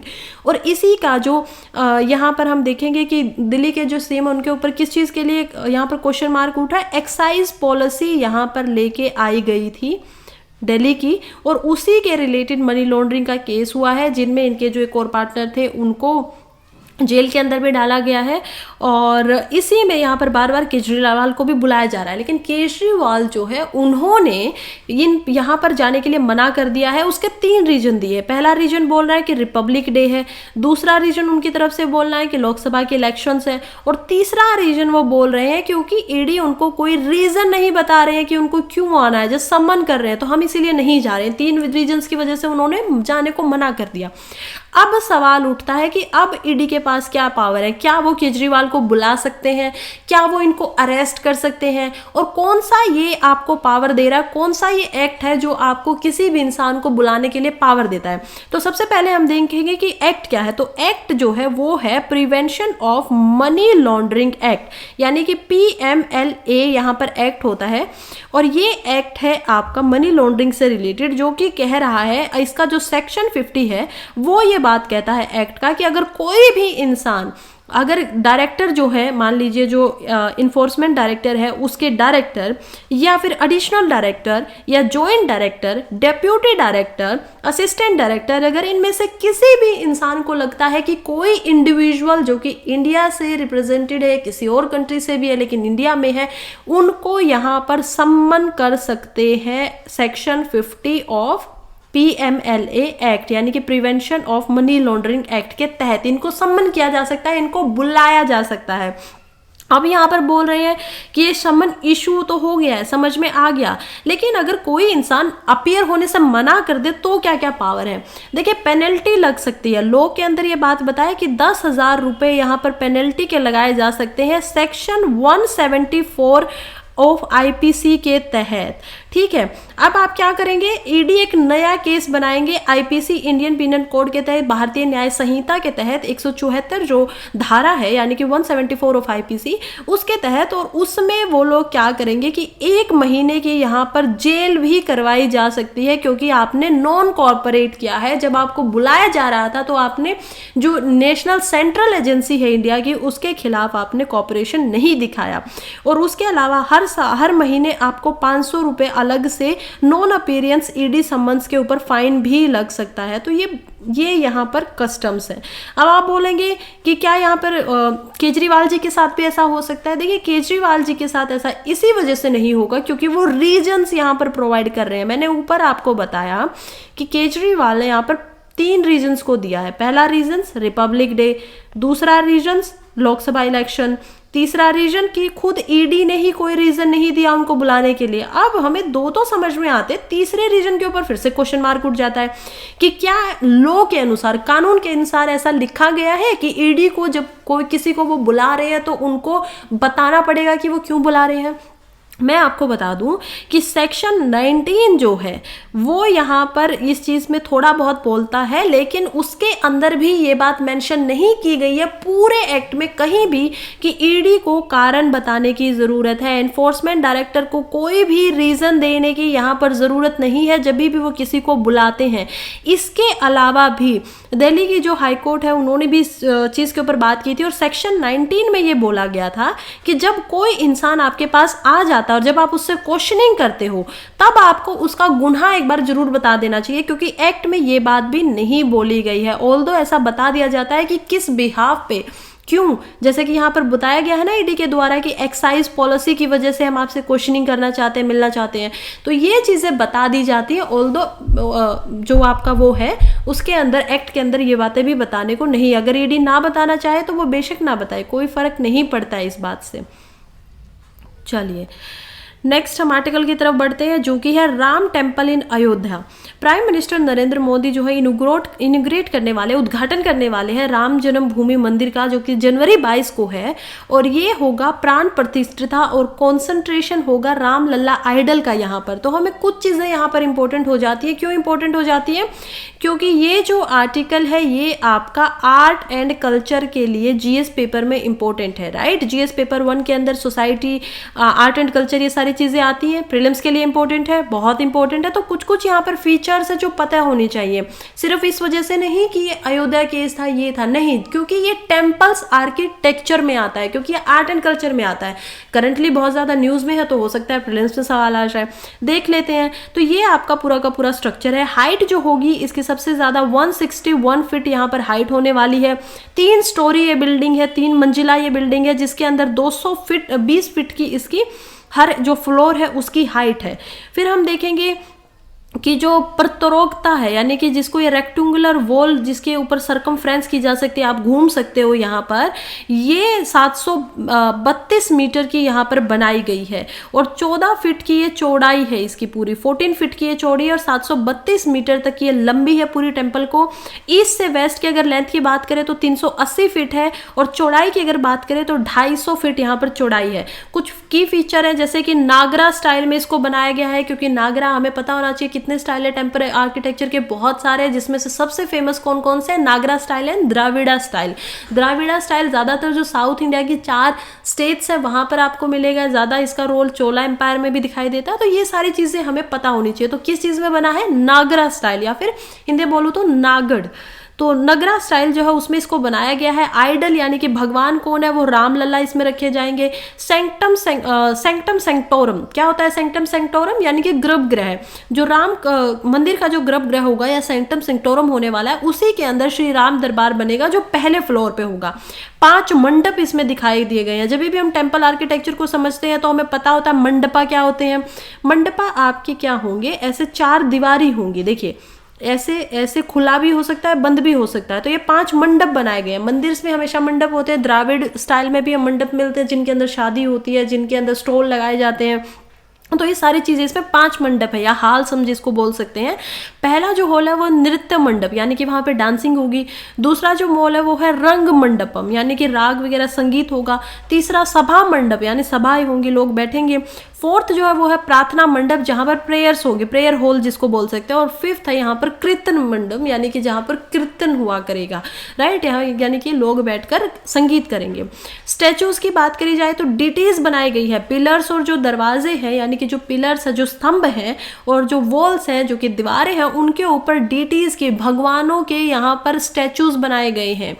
उसके अलावा मंदिर की बात करें तो 4 यहाँ पर कॉर्नर के कंपाउंड दिए गए हैं जिसके अलग अलग डेडिकेटेड भगवान को है। पहला मंदिर है वो सूर्य भगवान को डेडिकेटेड है, दूसरा यहाँ पर भगवती को डेडिकेटेड है, तीसरा गणेश को और फोर्थ शिव को। नॉर्दर्न एंड सदर्न आर्म्स में देख पाएंगे टेम्पल को अन्नपूर्णा और हनुमान जी को भी दिखाया गया है यहाँ पर एज ए डेटी, उनके भी छोटे छोटे मंदिर बनाए गए हैं। तो ये सारे जो आपको यहाँ पर मंदिर दिख रहे हैं, ये सारे मंदिर आपके अलग अलग भगवान के यहाँ पर है, राइट। और बीच में कौन है, यहाँ पर बीच में जो गर्भगृह होगा फर्स्ट फ्लोर पे, गर्भगृह के अंदर यहाँ पर राम जी का आइडल है, और वो भी बच्चे का, क्योंकि ये उनकी जन्मभूमि है तो जन्म लेते हुए ही उनको दिखाया गया है। नेक्स्ट हम देखते हैं फाउंडेशन की बात करते हैं। और टेम्पल्स की ओर बात करें तो महाराजा वाल्मीकि, वशिष्ठा, विश्वामित्रा, अगस्था, निषादिराज, सबरी और इन सभी के मंदिर भी यहाँ पर कॉम्प्लेक्स के अंदर बने हुए हैं।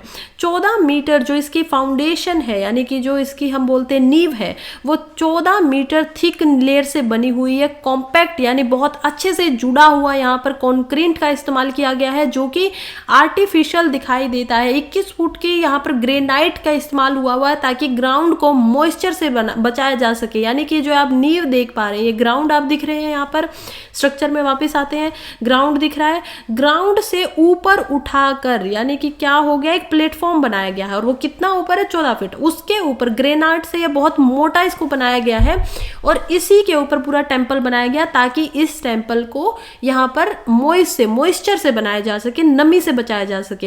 एक बहुत इंपॉर्टेंट पॉइंट है जो कि ये है कि इस मंदिर के अंदर एक भी यहाँ पर लोहे का इस्तेमाल नहीं हुआ है, कहीं पर भी। तो कोई भी लोहा कहीं पर भी इस्तेमाल नहीं किया गया है। एनवायरनमेंट के ऊपर बहुत एम्फेसाइज किया गया है, एनवायरनमेंट को कंजर्वेशन के लिए, इसीलिए 70% ऑफ 70 एकड़ जो एरिया है उसको ग्रीन छोड़ा गया है। देखिए आप कितनी ज़्यादा ग्रीनरी आसपास यहाँ पर देख पाएंगे। रैंप्स की बात करें तो लिफ्ट बनाई गई हैं एल्डरली, जो बूढ़े जिनकी उम्र हो गई है उन लोगों के लिए, या फिर जो डिफरेंटली एबल्ड डिवोटीज हैं जो जिनको ज़रूरत है तो उनके लिए।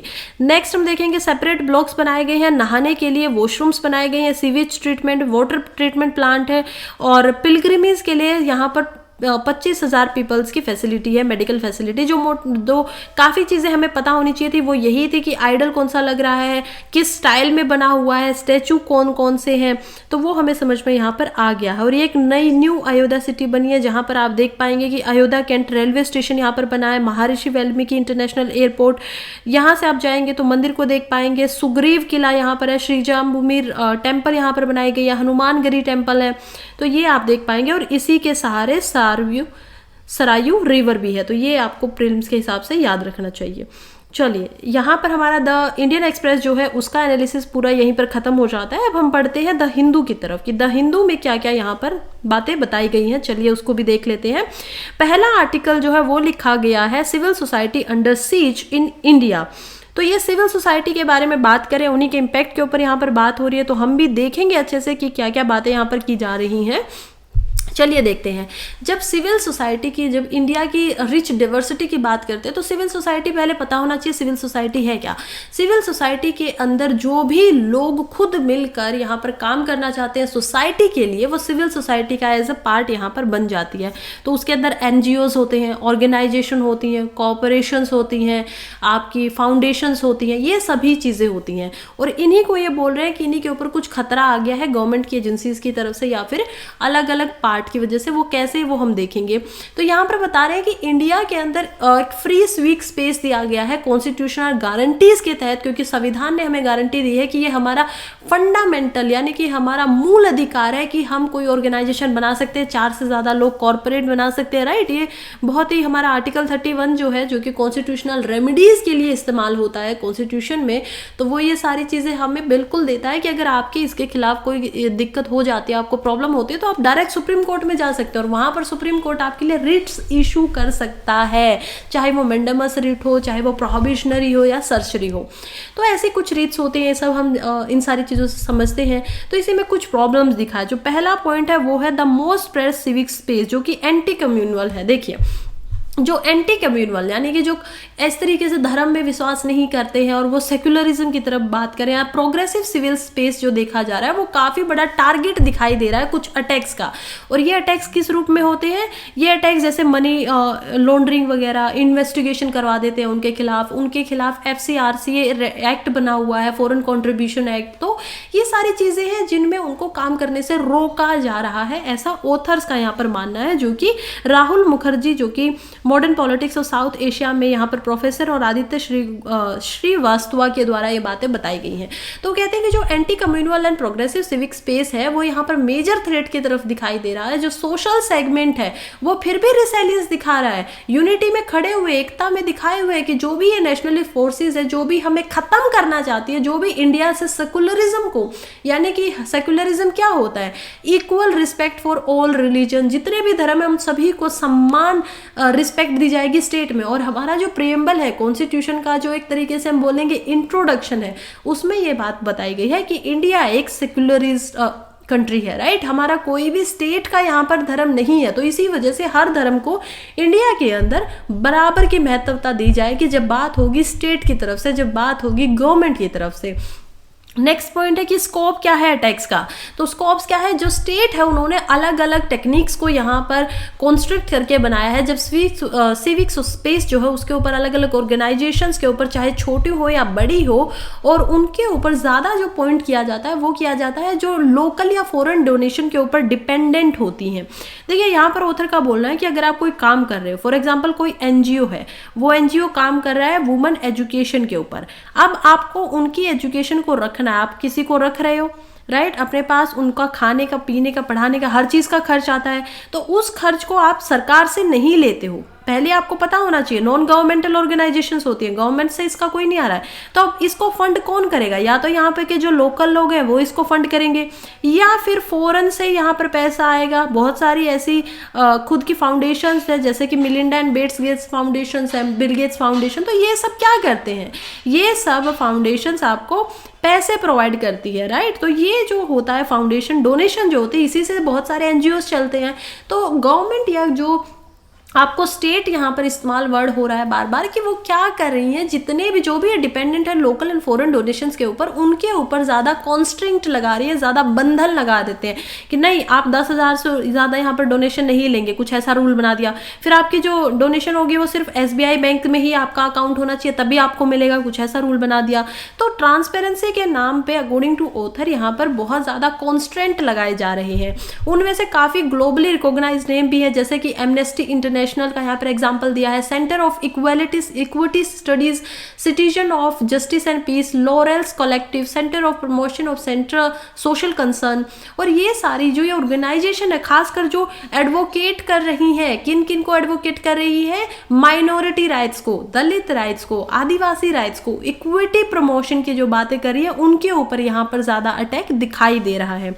नेक्स्ट हमारा पॉइंट है वो है इफेक्ट स्पेक्ट्रम कम्युनलिज्म। देखिए, ऑर्गेनाइजेशन जो एक्टिवली रेसिस्ट कर रही है कम्युनलिज्म को कि आप एक धर्म के प्रति यहाँ पर बात मत कीजिए, आप हिंदू राष्ट्र की बातें मत कीजिए, आप मुस्लिम जिहाद की, मतलब आप जो ट्रांसफॉर्म करना चाहते हो सोसाइटी में, जहर फैला रहे हो, हेट्रेड फैला रहे हो सोसाइटी के अंदर, वो गलत है। और उसके खिलाफ जो आगे बढ़ चढ़ कर यहाँ पर भाग लेती हैं, उन ऑर्गेनाइजेशंस को ज़्यादा टारगेट किया जा रहा है, उन्हीं के ऊपर ज़्यादा इफेक्ट किया जा रहा है। जैसे कि कुछ हम देख पाएंगे, जैसे citizens for justice and amnesty India, Oxfam, centre of Equity studies, तो इन सभी के कलेक्टिवली इनका जो फंड आते थे उनके अंदर बहुत ज़्यादा ड्रेन देखने को यहाँ पर मिला है। उनके फंड्स को यहाँ पर कम कर दिया गया है कि उनको पैसे पहुँचाए नहीं जा रहे, बल्कि उन पे क्या, देखिए FCRA क्या होता है, foreign contribution regulation act. FCRA जो एक्ट है, ये एक्ट क्या करता है कि आपको जितना पैसा बाहर से मिल रहा है, गवर्नमेंट ये डिसाइड करेगी कि वो कितना पैसा आपको मिलेगा या नहीं मिलेगा। आपको इसके लिए कार्ड बनवाना पड़ता है, ठीक है। ये कार्ड क्या होता है, परमिशन होती है कि आप फॉरेन से कोई भी जो पैसा आएगा उसको ले सकते हैं। कई बार गवर्नमेंट की जो स्टेट्स है इनको मना कर देती है कि नहीं, आपका ये कार्ड रिन्यू नहीं हुआ है, 5 साल के लिए बनता है, हर 5 साल में आपको रिन्यू करवाना पड़ता है। तो ऐसी प्रॉब्लम्स यहाँ पर दिखाई दे रही है, या फिर इनको कार्ड की परमिशन देती ही नहीं है। तो ये सब जो बातें हैं वो काफ़ी ज़्यादा देखी गई है बहुत सारे इंस्टीट्यूशंस के अंदर, बहुत सारी ऑर्गेनाइजेशंस के ऊपर। इसी वजह से यहाँ पर ऑथर का मानना है कि ये ऐसा तो नहीं हो सकता कि एक के साथ कर दिया आपने, कोई बात नहीं, मिस्टेक समझ में आती है कि ठीक है उनकी गलती रही होगी, लेकिन आप एक ही जैसी ऑर्गेनाइजेशंस को जिसमें बहुत सारे नाम है उन सभी के साथ एक जैसा बर्ताव कर रहे हैं, तो इसके पीछे कुछ ना कुछ यहाँ पर कहते हैं ना कि दाल में कुछ काला है, तो वैसा कुछ दिखाई दे रहा है कि आप बेशक सामने आके रीजन ना दे रहे हो, लेकिन आप मॉडरेट लेवल के अटैक कर रहे हो इन इंस्टीट्यूशन के ऊपर, ताकि ये क्या सीवियर कर्टेलमेंट हो जाए इनकी एक्टिविटीज के अंदर। ये लोग जितनी एक्टिविटीज है उनको ज्यादा फंड ही ना कर पाए, कर ही ना पाए। तो ये सीरियस एक्यूजेशंस यहाँ पर दिखाई दे रहे हैं, जिनमें बहुत सारे एक्यूजेशन भी लगा देते हैं लीडर्स को जो इन फंड्स के हैं, इन जो चला रहे ऑर्गेनाइजेशन को। कई बार उनको इम्प्रिजनमेंट, जेल में भी भेजा जा सकता है उन के ऊपर कि आप ऐसा कुछ कर रहे हैं, इसी वजह से आपको ये दिखाई दे रहा है। नेक्स्ट हम पॉइंट यहाँ पर देखेंगे इंस्ट्रूमेंट ऑफ रिप्रेशन, कि रिप्रेस करने के लिए यहाँ पर इंस्ट्रूमेंट क्या क्या इस्तेमाल किए जा रहे हैं। तो स्टेट जो है वो चार्जेस लगा रही है, जैसे मनी लॉन्ड्रिंग का। मनी लॉन्ड्रिंग क्या, ऊपर हम समझ चुके हैं। इनेबलिंग इन्वेस्टिगेशन कर रही है बहुत सारे पिनल कॉन्सिक्वेंसेज पे, जो न्याय संहिता IPC जो है उसके ऊपर क्या किया जा रहा है, उनका इन्वेस्टिगेशन की जा रही है उनके खिलाफ कि ठीक है आपने ये काम किया, अब हम आपको ऐसे उठा रहे हैं। बहुत सारी डेफिनेशन को ब्रॉड कर दिया गया, चौड़ा कर दिया गया है कि क्राइम में, देखिए डेफिनेशन जितनी नैरो हो उतनी ज़्यादा वो अच्छी होती है, अच्छी साबित होती है। कोई भी परिभाषा जितनी आपकी स्पष्ट होगी, नैरो होगी, वो समझ में आएगी ना कि ठीक है। अगर आप उसको वाइड बना देंगे, अगर आप बोलेंगे इस क्राइम के लिए सभी को लाया जा सकता है, तो सभी में तो सभी आ सकते हैं, चाहे वो क्राइम उसके अंडर, उनके समाज के अंदर उसको क्राइम ना माना जाए, लेकिन फिर भी आपने उसको क्राइम की कैटेगरी में रख दिया है। तो ये बहुत वाइड डेफिनेशन बनाई गई है क्राइम्स की, और इसी वजह से यहाँ पर बहुत सारे जो लीडर्स हैं उनको पकड़ लिया जा रहा है। खासकर जो अमेंडमेंट किए गए हैं 2019 के अंदर, अमेंडमेंट हुए हैं prevention of money laundering act PMLA के अंदर, जिसके अंदर जो एग्जिस्टिंग यहाँ पर जो अटैक्स होते थे NGOs के ऊपर या फिर जो अपोजिशन के पॉलिटिशियंस हैं उनके ऊपर, उसको और ज़्यादा यहाँ पर बढ़ा दिया गया है।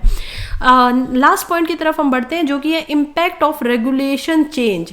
जो इमरजेंसी के टाइम पे एक एरा, जो इमरजेंसी लगी थी हमारी 1970s में, हमें पता है इंदिरा गांधी द्वारा लगाई गई थी, और उस एरा के टाइम में, उस समय काल में कानून लाया गया था, जो कि क्या है, जिसको मैं पहले भी आपको बता चुकी हूँ, FCRA, foreign contribution regulation act, जिसका बाद में फिर से अमेंडमेंट होता है 2010 में, और फिर से इसको अमेंड किया जाता है 2015 एंड 2022 के अंदर।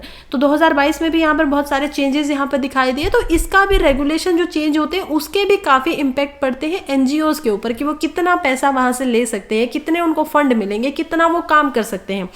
लास्ट है यहाँ पर एक ग्लीमर ऑफ होप।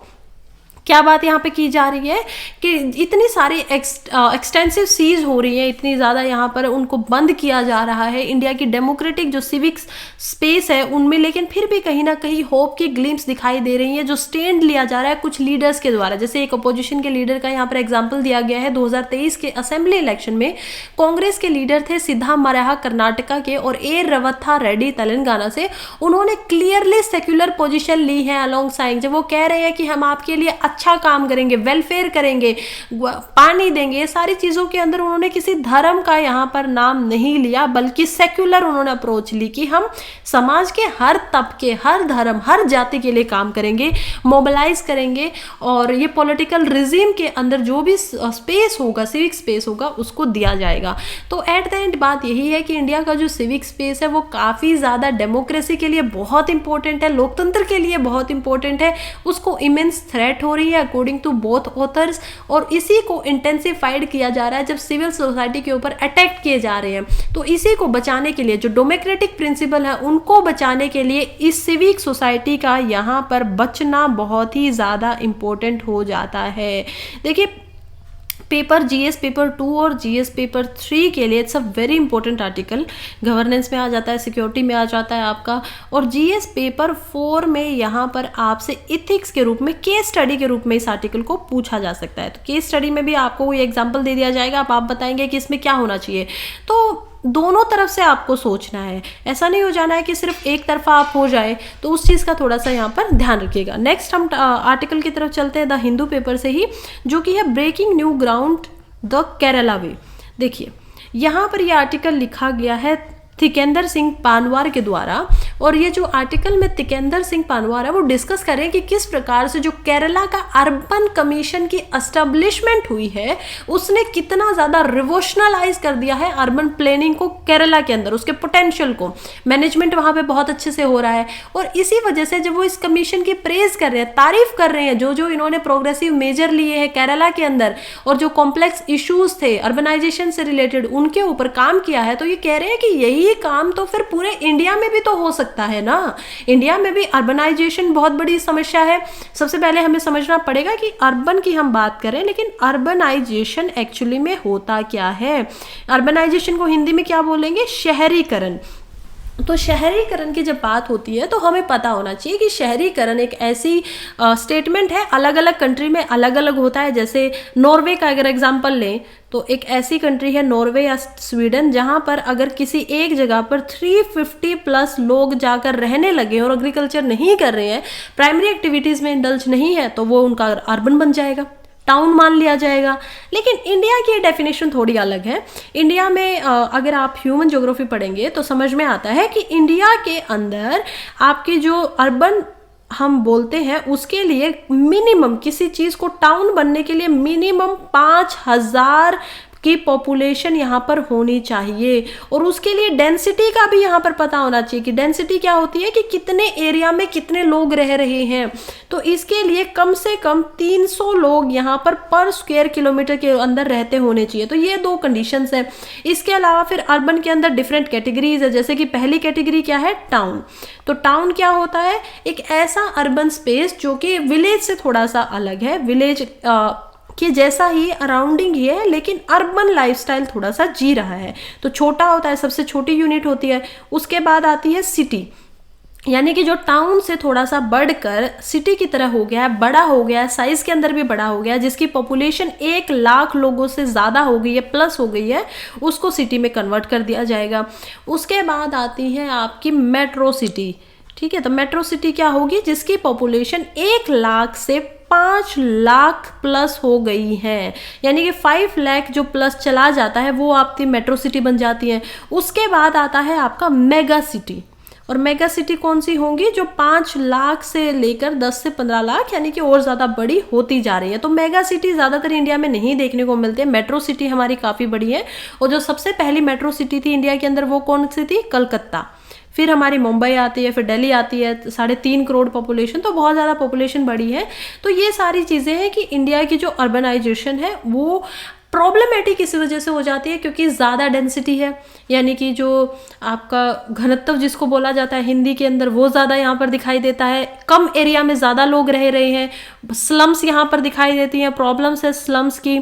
उसके अलावा आप देखेंगे कि लोग इलीगली वे से भी रह रहे हैं, या फिर स्लम्स के अंदर भी हम बोल सकते हैं। स्लम्स एक्चुअली में लीगल होता है, लेकिन उनका रहन सहन बहुत ही ख़राब होता है, उनके पास एडिक्वेट चीज़ें नहीं होती है, सन की लाइटिंग उनको ठीक से नहीं मिल पाती है, वाटर फैसिलिटीज़ नहीं होती हैं।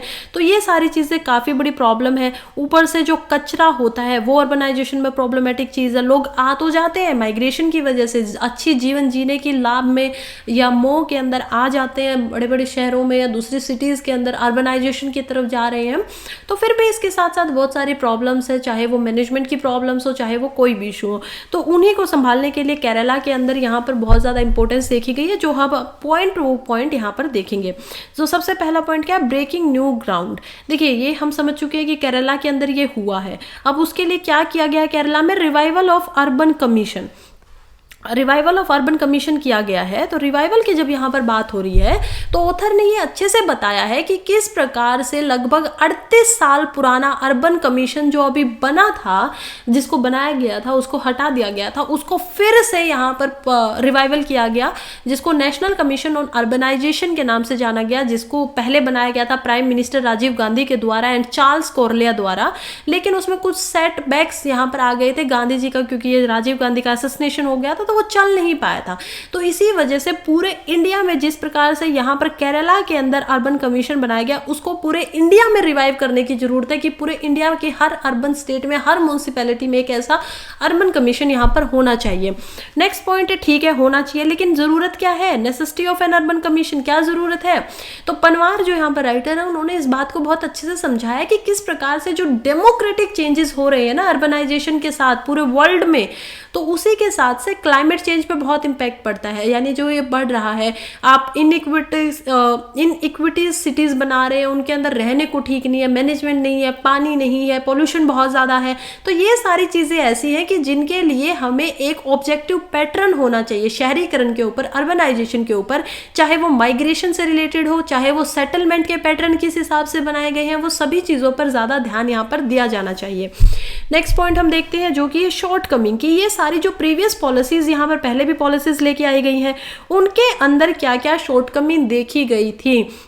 ऑथर बहुत ही क्रिटिकली एनालाइज करते हैं कि जो शॉर्ट कमिंग पहले की अर्बनाइजेशन स्ट्रेटजीज में इंडिया में देखी गई है, जैसे कि पहले मैं आपको पहले बता चुकी हूँ, Jawaharlal Nehru national urban renewal mission यहाँ पर लाया गया था, जिसी के हिसाब से स्मार्ट सिटीज मिशन को अडॉप्ट किया गया। तो कुछ शॉर्ट कमीज आई थी, कुछ प्रॉब्लम्स वहाँ पर आई थी जो अर्बनाइजेशन स्ट्रेटजीज में देखी गई, और उन्हीं की इम्प्रैक्टिकलिटी को देखते हुए प्रोजेक्ट ओरिएंटेड अप्रोच बहुत सारे इनिशिएटिव्स यहाँ पर बनाए गए।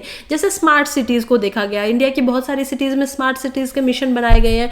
तो हाँ, बेशक पहले की पॉलिसीज में शॉर्ट कमीज आई है, उन्हीं से हमें सीखना चाहिए, उन्हीं से आगे बढ़कर, उन्हीं को छोड़कर जो अच्छे पॉइंट्स हैं और पॉलिसीज के, उनको आगे लेके बढ़ो। तो ये भी तो पॉइंट है ना। नेक्स्ट हम चलते हैं चैलेंजेस इन अर्बन गवर्नेंस। क्या क्या चैलेंजेस होते हैं अर्बन गवर्नेंस के अंदर। तो यहाँ पर देखिए, अर्बन जो गवर्नेंस होती है, शहरों के जो काम होता है, गवर्नेंस करना होता है, किसी शहर में एडमिनिस्ट्रेशन करना होता है, उसके बहुत सारे सब्जेक्ट्स हैं। जैसे कि transfer of cities still being बहुत ज़्यादा रियलाइज दिखाई दे रहे हैं कि हमें लगता तो ऐसा है कि ठीक है, हमें क्या क्या मैनेजमेंट करना है, कूड़े कचरे का मैनेजमेंट करना है, वाटर का मैनेजमेंट करना है, इलेक्ट्रिसिटी का मैनेजमेंट करना है, राशनिंग का मैनेजमेंट करना है, हाउसिंग का मैनेजमेंट करना है, बिल्डिंग कोड्स का ध्यान देना है, किसके पास क्या नहीं है। तो ऐसे बहुत सारे एस्पेक्ट यहाँ पर दिखाई देते हैं। और ये जो फाइनेंशियल आर्किटेक्चर है ना, जो आपको पैसे मिलते हैं अर्बन्स के लिए, वो ज़्यादा ओवर सेंट्रलाइजेशन हो गया है, वो सेंटर की तरफ से ज़्यादा आ रहा है। और इसी वजह से जो 15th फाइनेंस कमीशन है, उसने भी इस बात को पॉइंट किया था कि देखिए, जो अर्बनाइजेशन की गवर्नेंस है, उसके अंदर ओवर सेंट्रलाइजेशन है और फेडरलिज्म यहाँ पर ज़्यादा दिखाया देना चाहिए, स्टेट से ज़्यादा और ज़्यादा बढ़ जाना चाहिए। जैसे गांव के लेवल पे हमने क्या किया है, गांव के लेवल पे यहाँ पे पंचायत बनते हैं, पंचायत राज इंस्टीट्यूशन को इंट्रोड्यूस किया गया है, प्री यहाँ पर इंट्रोड्यूस हुआ है। तो इसी प्रकार से यहाँ पर आपके जो अर्बन एरियाज है, उनके इम्प्लीमेंटेशन के लिए भी ज़्यादा कमीशन की ज़रूरत है। नेक्स्ट हम देखेंगे 5वें नंबर पे, जो कि है formation of Kerala urban commission. तो ऑथर ने व्यू बताया कि जैसे केरला ने अपना खुद का अर्बन कमीशन बनाया और उसके बाद उसके अंदर बहुत सारे ग्रुप्स को इंक्लूड किया, जैसे उसके अंदर प्रोफेसर्स थे, हिस्टोरियंस थे, अर्बन डिज़ाइन एक्सपर्ट थे, तो उन्हीं की वजह से बहुत सारे पॉजिटिव रिस्पॉन्स दिखाई दिए हैं जो भी चैलेंजेस केरला के अंदर आते थे। तो अभी जो और सिटीज़ में भी कमीशन बनाए, उनके अंदर ऐसा नहीं होना चाहिए कि आप लेम डक्स को यहाँ पर बिठा दें कि जिनको पता नहीं है, एक्सपर्ट नहीं है, और वो वहाँ पर काम कर रहे हैं म्यूनसिपैलिटीज़ के अंदर या कमीशन के अंदर। ऐसा नहीं होना चाहिए। यहाँ पर हमें सोच समझ के हिस्टोरियंस को, अर्बन डिज़ाइन एक्सपर्ट्स को, इंडिविजुअल्स को, प्रोफेसर्स को, जो इसी चीज़ में एक्सपर्ट हैं, इस फील्ड के एक्सपर्ट हैं, उनको लेके आना पड़ेगा। फिर कुछ एग्जांपल्स दिखाए गए हैं, जैसे ऑथर ने ये भी मेंशन किया है कि केरला की जो अर्बनाइज्ड पॉपुलेशन है या फिर जो शहरी आपकी जनसंख्या है, उसमें लगभग 90% की केरला के अंदर ये मिली हुई है कि इतनी ज़्यादा पॉपुलेशन यहाँ पर केरला में हो चुकी है। और ये डाटा किसके द्वारा बताया गया है? नीति आयोग के द्वारा, जो एक्स हमारा हम बोल सकते हैं अर्स्टवाइल जो हमारा प्लानिंग कमीशन होता था, तो उसको अब बदल के कर दिया गया 2014 में नीति आयोग की नीति जो बना रहा है। तो उसी ने एग्जाम्पल दिया है कि किस प्रकार से अर्बन प्लानिंग को अगर एफिशिएंट तरीके से किया जाए तो उसको बढ़ाना बहुत ही इंपॉर्टेंट हो जाता है, क्योंकि केरला के अंदर 90% शहरी जनसंख्या यहाँ पर देखी जाती है।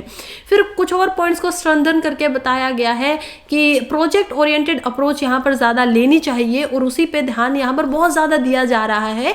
लेकिन कुछ एग्जाम्पल्स देखने पड़ेंगे कि किस प्रकार से सिटीज़ को टर्म किया गया है engines of growth rather than उनको spaces of enlightenment, future of dreams and habitat की बजाय बस ये बोला जा रहा है कि वो इंजन है ग्रोथ करने के लिए। लेकिन उन्हीं सिटीज़ को बदला भी तो जा सकता है ना, उनको यहाँ पर हैबिटेट के लिए भी इस्तेमाल ढंग से किया जा सकता है कि नहीं, जो सिटीज़ में जाके रह रहे हैं वो ठीक से वहाँ पर रह सकते हैं, अपना जीवन यापन अच्छे से कर सकते हैं, जैसा एक इंसान को करना चाहिए, जैसा उसकी ह्यूमन डेवलपमेंट इंडेक्स के हिसाब से होना चाहिए, उसकी हैप्पीनेस को यहाँ पर ध्यान में देना चाहिए।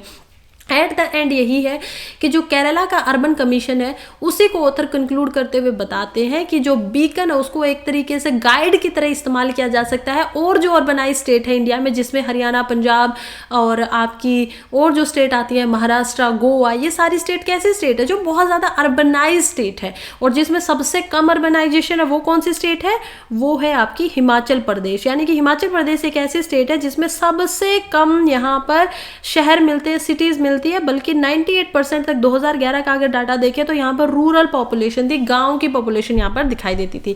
तो ऐसे अलग अलग स्टेट है, वो आपको थोड़ा बहुत पता होना चाहिए कौन सी स्टेट ज़्यादा अर्बनाइज्ड है, कौन सी कम है, तो आप देख लीजिएगा। और उसी के हिसाब से हमें यही है कि इसी पर्सपेक्टिव से अर्बनाइजेशन पे फोकस ज़्यादा करना चाहिए, होलिस्टिक अंडरस्टैंडिंग यहाँ पर बात करनी चाहिए, जितने भी चैलेंज आते हैं टैकल करने के लिए उन पे काम करना चाहिए। और हमारा जो अर्बन कमीशन है, हर स्टेट के अंदर खुद का एक नया अर्बन कमीशन बनाने की बहुत ज़्यादा ज़रूरत है, जो कि बेनिफिशियल होगा अर्बन डेवलपमेंट के लिए कंट्री के अंदर। जो कि अर्बन डेवलपमेंट इतनी स्पीड से इंडिया के अंदर हो रहा है, उसको रोका तो नहीं जा सकता है ना। चलिए नेक्स्ट आर्टिकल की तरफ बढ़ते हैं, जो कि आज का हमारा लास्ट आर्टिकल भी होने वाला है। ये है द हिंदू न्यूज़पेपर से ही, टेरर इन ईरान। तो ईरान के टेरर की बात हो रही है। क्या हुआ है ईरान के अंदर? देखिए 2 ब्लास्ट करवाए गए हैं। ईरान की एक सिटी है जिसका नाम है क्रेमान। तो क्रेमान जो है वहाँ पर 2 ब्लास्ट को देखा गया है, बॉम्ब ब्लास्ट यहाँ पर क्रेमान की सिटी के अंदर देखे गए हैं 2। और वो प्लेस उस समय पे हुए हैं जहाँ पर मेमोरियल हो रहा था, जो कि क्वाड्स फोर्स के कमांडर थे काजिम सोलेमानी, उनके मेमोरियल हो रहा था, जिनको 2020 के अंदर असैसिनेट कर दिया गया था। और ये ग्रोइंग सिक्योरिटी कंसर्न को दिखा रहा है कि जो राइजिंग कॉन्फ्लिक्ट हो रहा है वेस्ट एशिया के अंदर, पहले ऊपर हो रहा था यानी कि नॉर्थ एशिया में, साइबेरियन रीजन में हो रहा था, रशिया यूक्रेन का, यहाँ पर वेस्ट एशिया में हो रहा है इजराइल गाजा का। तो ये सारी जो चीज़ें हैं इनकी वजह से और ज़्यादा ग्रोइंग सिक्योरिटी कंसर्न हो रहे हैं कि ईरान के लिए काफ़ी एक प्रॉब्लमेटिक सिचुएशन दिखाई दी है।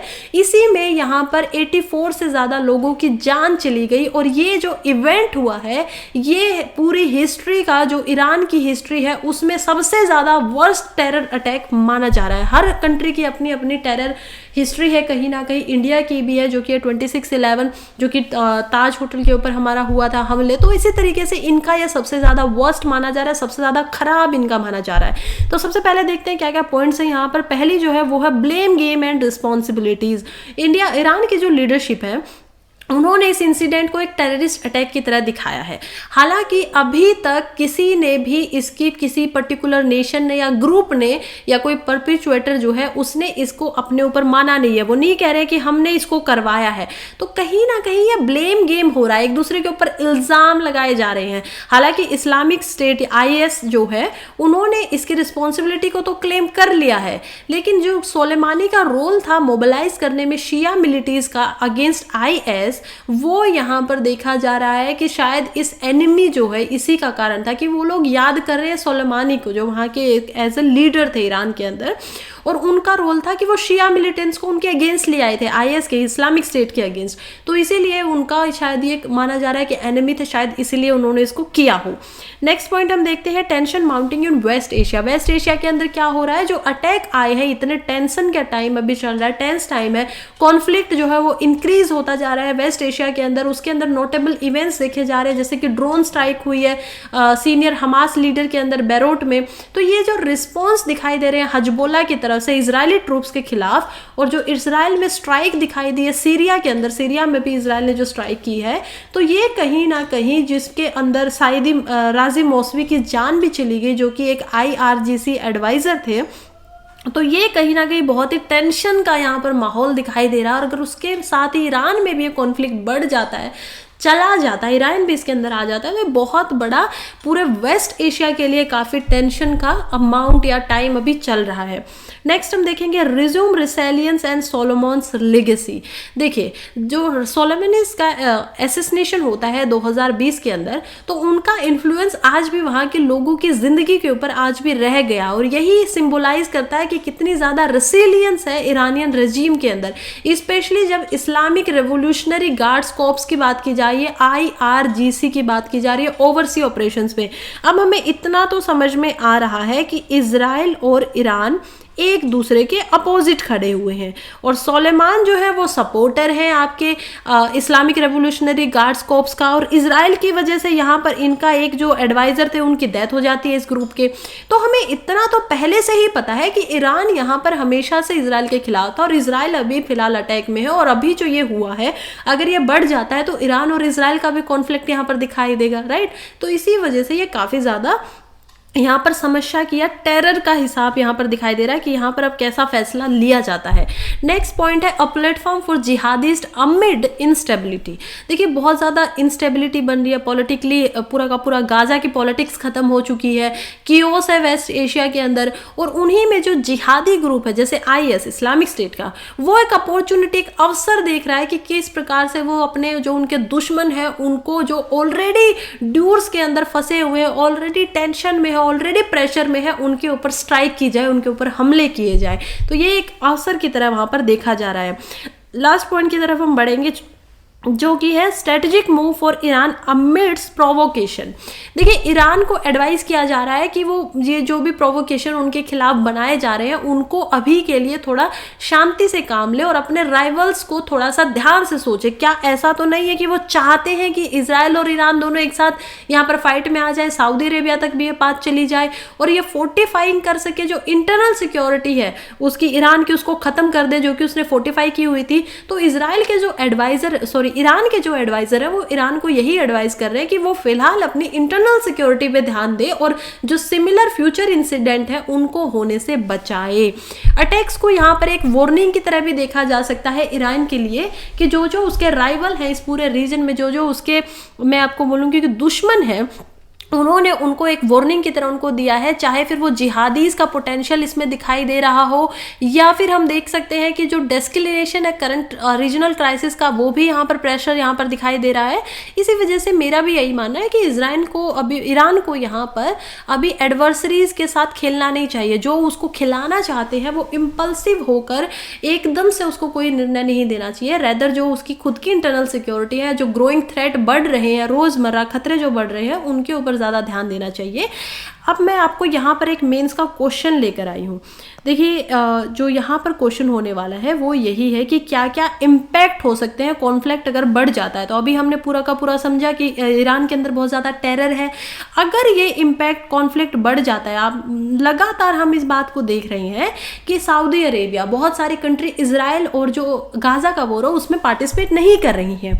उसका कारण क्या है, क्यों वो इस ऑनगोइंग कॉन्फ्लिक्ट के इम्पैक्ट से इतनी ज़्यादा डर रही हैं ग्लोबल पॉलिटिक्स के अंदर। तो उसको मैंने कुछ पॉइंट्स में बांटा है, क्योंकि ऊपर वाले हम कुछ पॉइंट्स यहाँ पर लिख सकते हैं और कुछ पॉइंट्स यहाँ पर ये एज ए आंसर के रूप में लिखा जा सकता है। तो हम देखेंगे पावर डायनेमिक मिडल ईस्ट के अंदर जो कंट्री कॉन्फ्लिक्ट हो रहा है वो काफ़ी ज़्यादा डेलिकेट पावर बैलेंस को यहाँ पर दिखा रहा है। वेस्ट एशिया के रीजन्स में कंट्रीज जैसे Iran, Saudi Arabia, Israel continuously strive कर रही है कि उनका जो इन्फ्लुएंस है कंट्रोल होना चाहिए रीजन के ऊपर, वो अपने इन्फ्लुएंस को बरकरार रखे, असर्ट कर सके, जो कि शायद प्रॉक्सी वार में भी कभी कभी दिखाई दे सकता है। इसी वजह से जो ईरान इराक की वॉर कभी हुई थी या फिर यमन की वॉर हमने देखा था, क्योंकि सभी कंट्रीज अपना अपना इम्पैक्ट यहाँ पर दिखाना चाहती है कि नहीं मैं यहाँ पर एक पावर हूँ।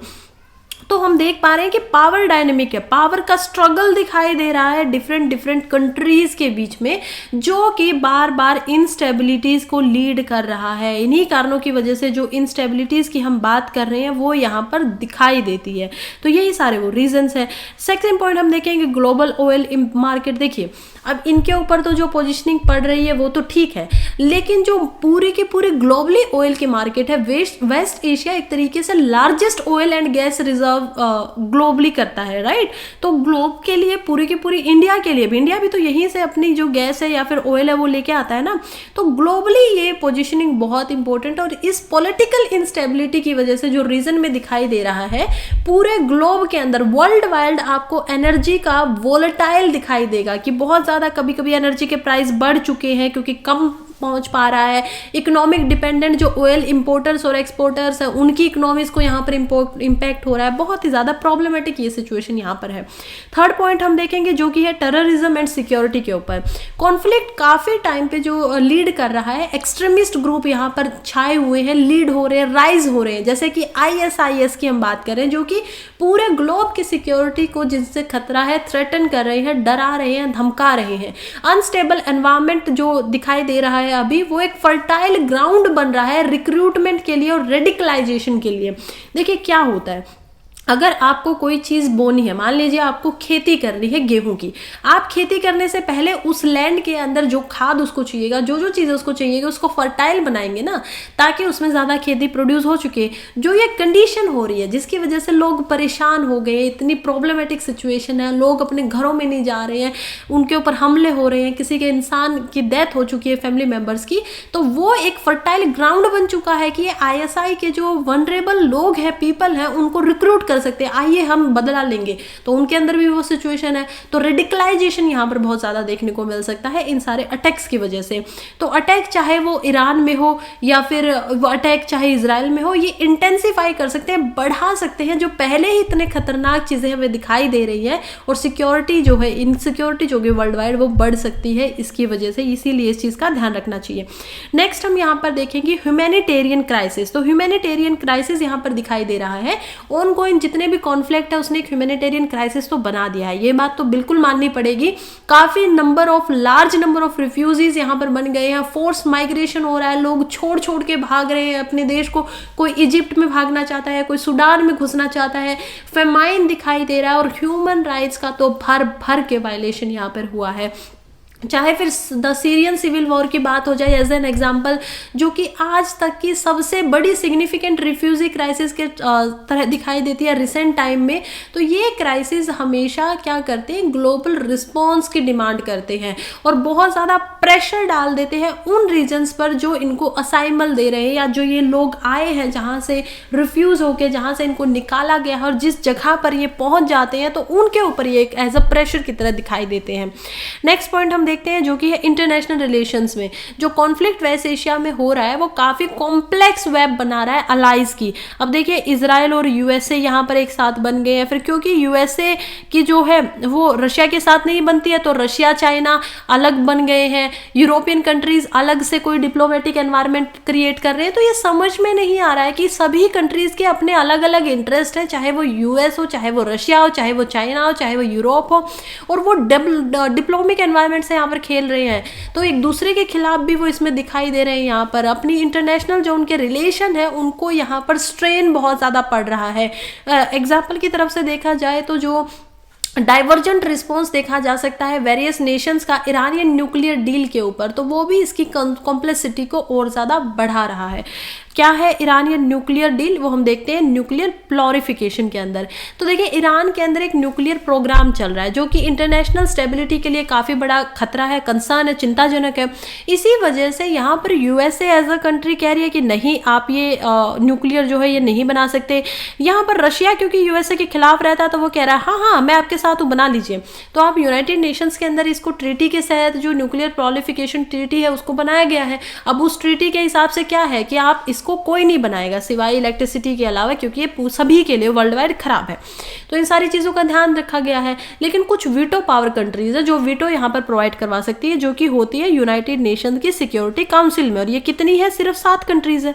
ओनली 7 कंट्रीज, और इसके अंदर रशिया चाइना दोनों आते हैं, यूएसए भी आते हैं। अगर इसमें से एक भी कंट्री ने यहाँ पर वीटो कर दिया किसी चीज़ को तो वो मामला यहाँ पर पास नहीं होगा। क्या होती है यहाँ पर वोटिंग होती है, तो इस वोटिंग में पूरी की पूरी यूनानिमसली वोटिंग चाहिए, यहाँ पे सभी को मानना चाहिए एक बात को। तो ये चीज़ अभी दिखाई गई है, और इसी वजह से एक नए तरीके की टेंशन दिखाई दे रही है ईरान और वेस्टर्न कंट्रीज में न्यूक्लियर डेवलपमेंट को लेकर, जिसके बहुत सारे सीवियर इम्प्लीकेशंस हो सकते हैं। चाहे वो आर्म रेस को यहाँ पर ट्रिगर कर दिया जाए, वोलेटाइल रीजन वैसे ही वो है, वहाँ पर पहले ही इतने लड़ाई झगड़े दिखाई दे रहे हैं। तो इन कंक्लूजन में अगर बात करें तो जो कॉन्सिक्वेंसेज है वेस्ट एशियन कॉन्फ्लिक्ट के, वो अगर एक्सटेंड हो रहे हैं, पहली बात तो बहुत सारी कंट्रीज उनको एक्सटेंड करना ही नहीं चाहती है, सऊदी अरेबिया बहुत दूर है उससे, लेकिन फिर भी वो एक्सटेंड हो रहे हैं ज्योग्राफिक बॉर्डर से, रीजन से। वो बहुत सारे वेरियस एलिमेंट जो ग्लोबल सिक्योरिटी है, ह्यूमन राइट्स है, एनर्जी इकोनॉमिक्स की बात हो रही है, इंटरनेशनल डिप्लोमेसी की यहाँ पर बात हो रही है, उन सभी चीज़ों को इन्फ्लुएंस कर रही है। और अगर इस सिचुएशन को केयरफुली यहाँ पर ध्यान से नहीं देखा गया, कलेक्टिव इसकी डिप्लोमेटिक इंटरवेंशन नहीं की गई ताकि जो पीस है, स्टेबिलिटी है, उसको फिर से रिस्टोर किया जाए ग्लोबल पॉलिटिक्स और वारफेयर के अंदर, वेलफेयर के अंदर, बेटरमेंट के लिए, लोगों के लिए, तो ये बहुत ही नुकसानदायक है। और इसीलिए यहाँ पर बहुत ही केयरफुली आकर इंटरवेंशन करना पड़ेगा, पीस को, स्टेबिलिटी को यहाँ पर फिर से लाना पड़ेगा। खैर, यहीं पे आज हमारे दोनों न्यूज़पेपर की जो एनालिसिस है वो ख़त्म हो जाता है। थैंक यू सो मच जो भी अभी तक यहाँ पर जुड़े हुए हैं, आप लोगों का बहुत बहुत धन्यवाद। चैनल को सब्सक्राइब कर लीजिए, लाइक कर दीजिए अगर पसंद आती है वीडियो, तो नोटिफिकेशन पे भी आप बेल को यहाँ पर दबा सकते हैं अगर आप जुड़े रहना चाहते हैं, डेली इसको समझना चाहते हैं। और अब से ऐसे ही आपके सामने मेरी जो वीडियोस हैं वो आती रहेंगी। और इसके अलावा अगर किसी को कोई भी आर्टिकल, चाहे वो यहाँ पर न्यूज़पेपर का आर्टिकल हो, चाहे वो माइंड मैप हो, ये जो भी आपको चाहिए, तो आप जाकर टेलीग्राम, जो कि कमेंट के अंदर भी है, वीडियो के अंदर भी आपको उसका लिंक मिलेगा, और कमेंट, इस वीडियो के कमेंट्स में भी आपको इसका लिंक मिलेगा टेलीग्राम के चैनल का, उस पर आप जा सकते हैं। वीडियो अपलोड होने से पहले वहाँ पर आर्टिकल और यहाँ पर माइंड मैप पहुँच जाते हैं। तो अगर आप सामने ये देख रहे हैं और आपको नोट्स बनाना है, समझना है, तो आप अपने लैपटॉप या किसी और चीज़ में उसको खोल सकते हैं, और खोल के साथ साथ देख भी सकते हैं, या फिर वीडियो में भी यहाँ पर समझ सकते हैं। So thank you so much.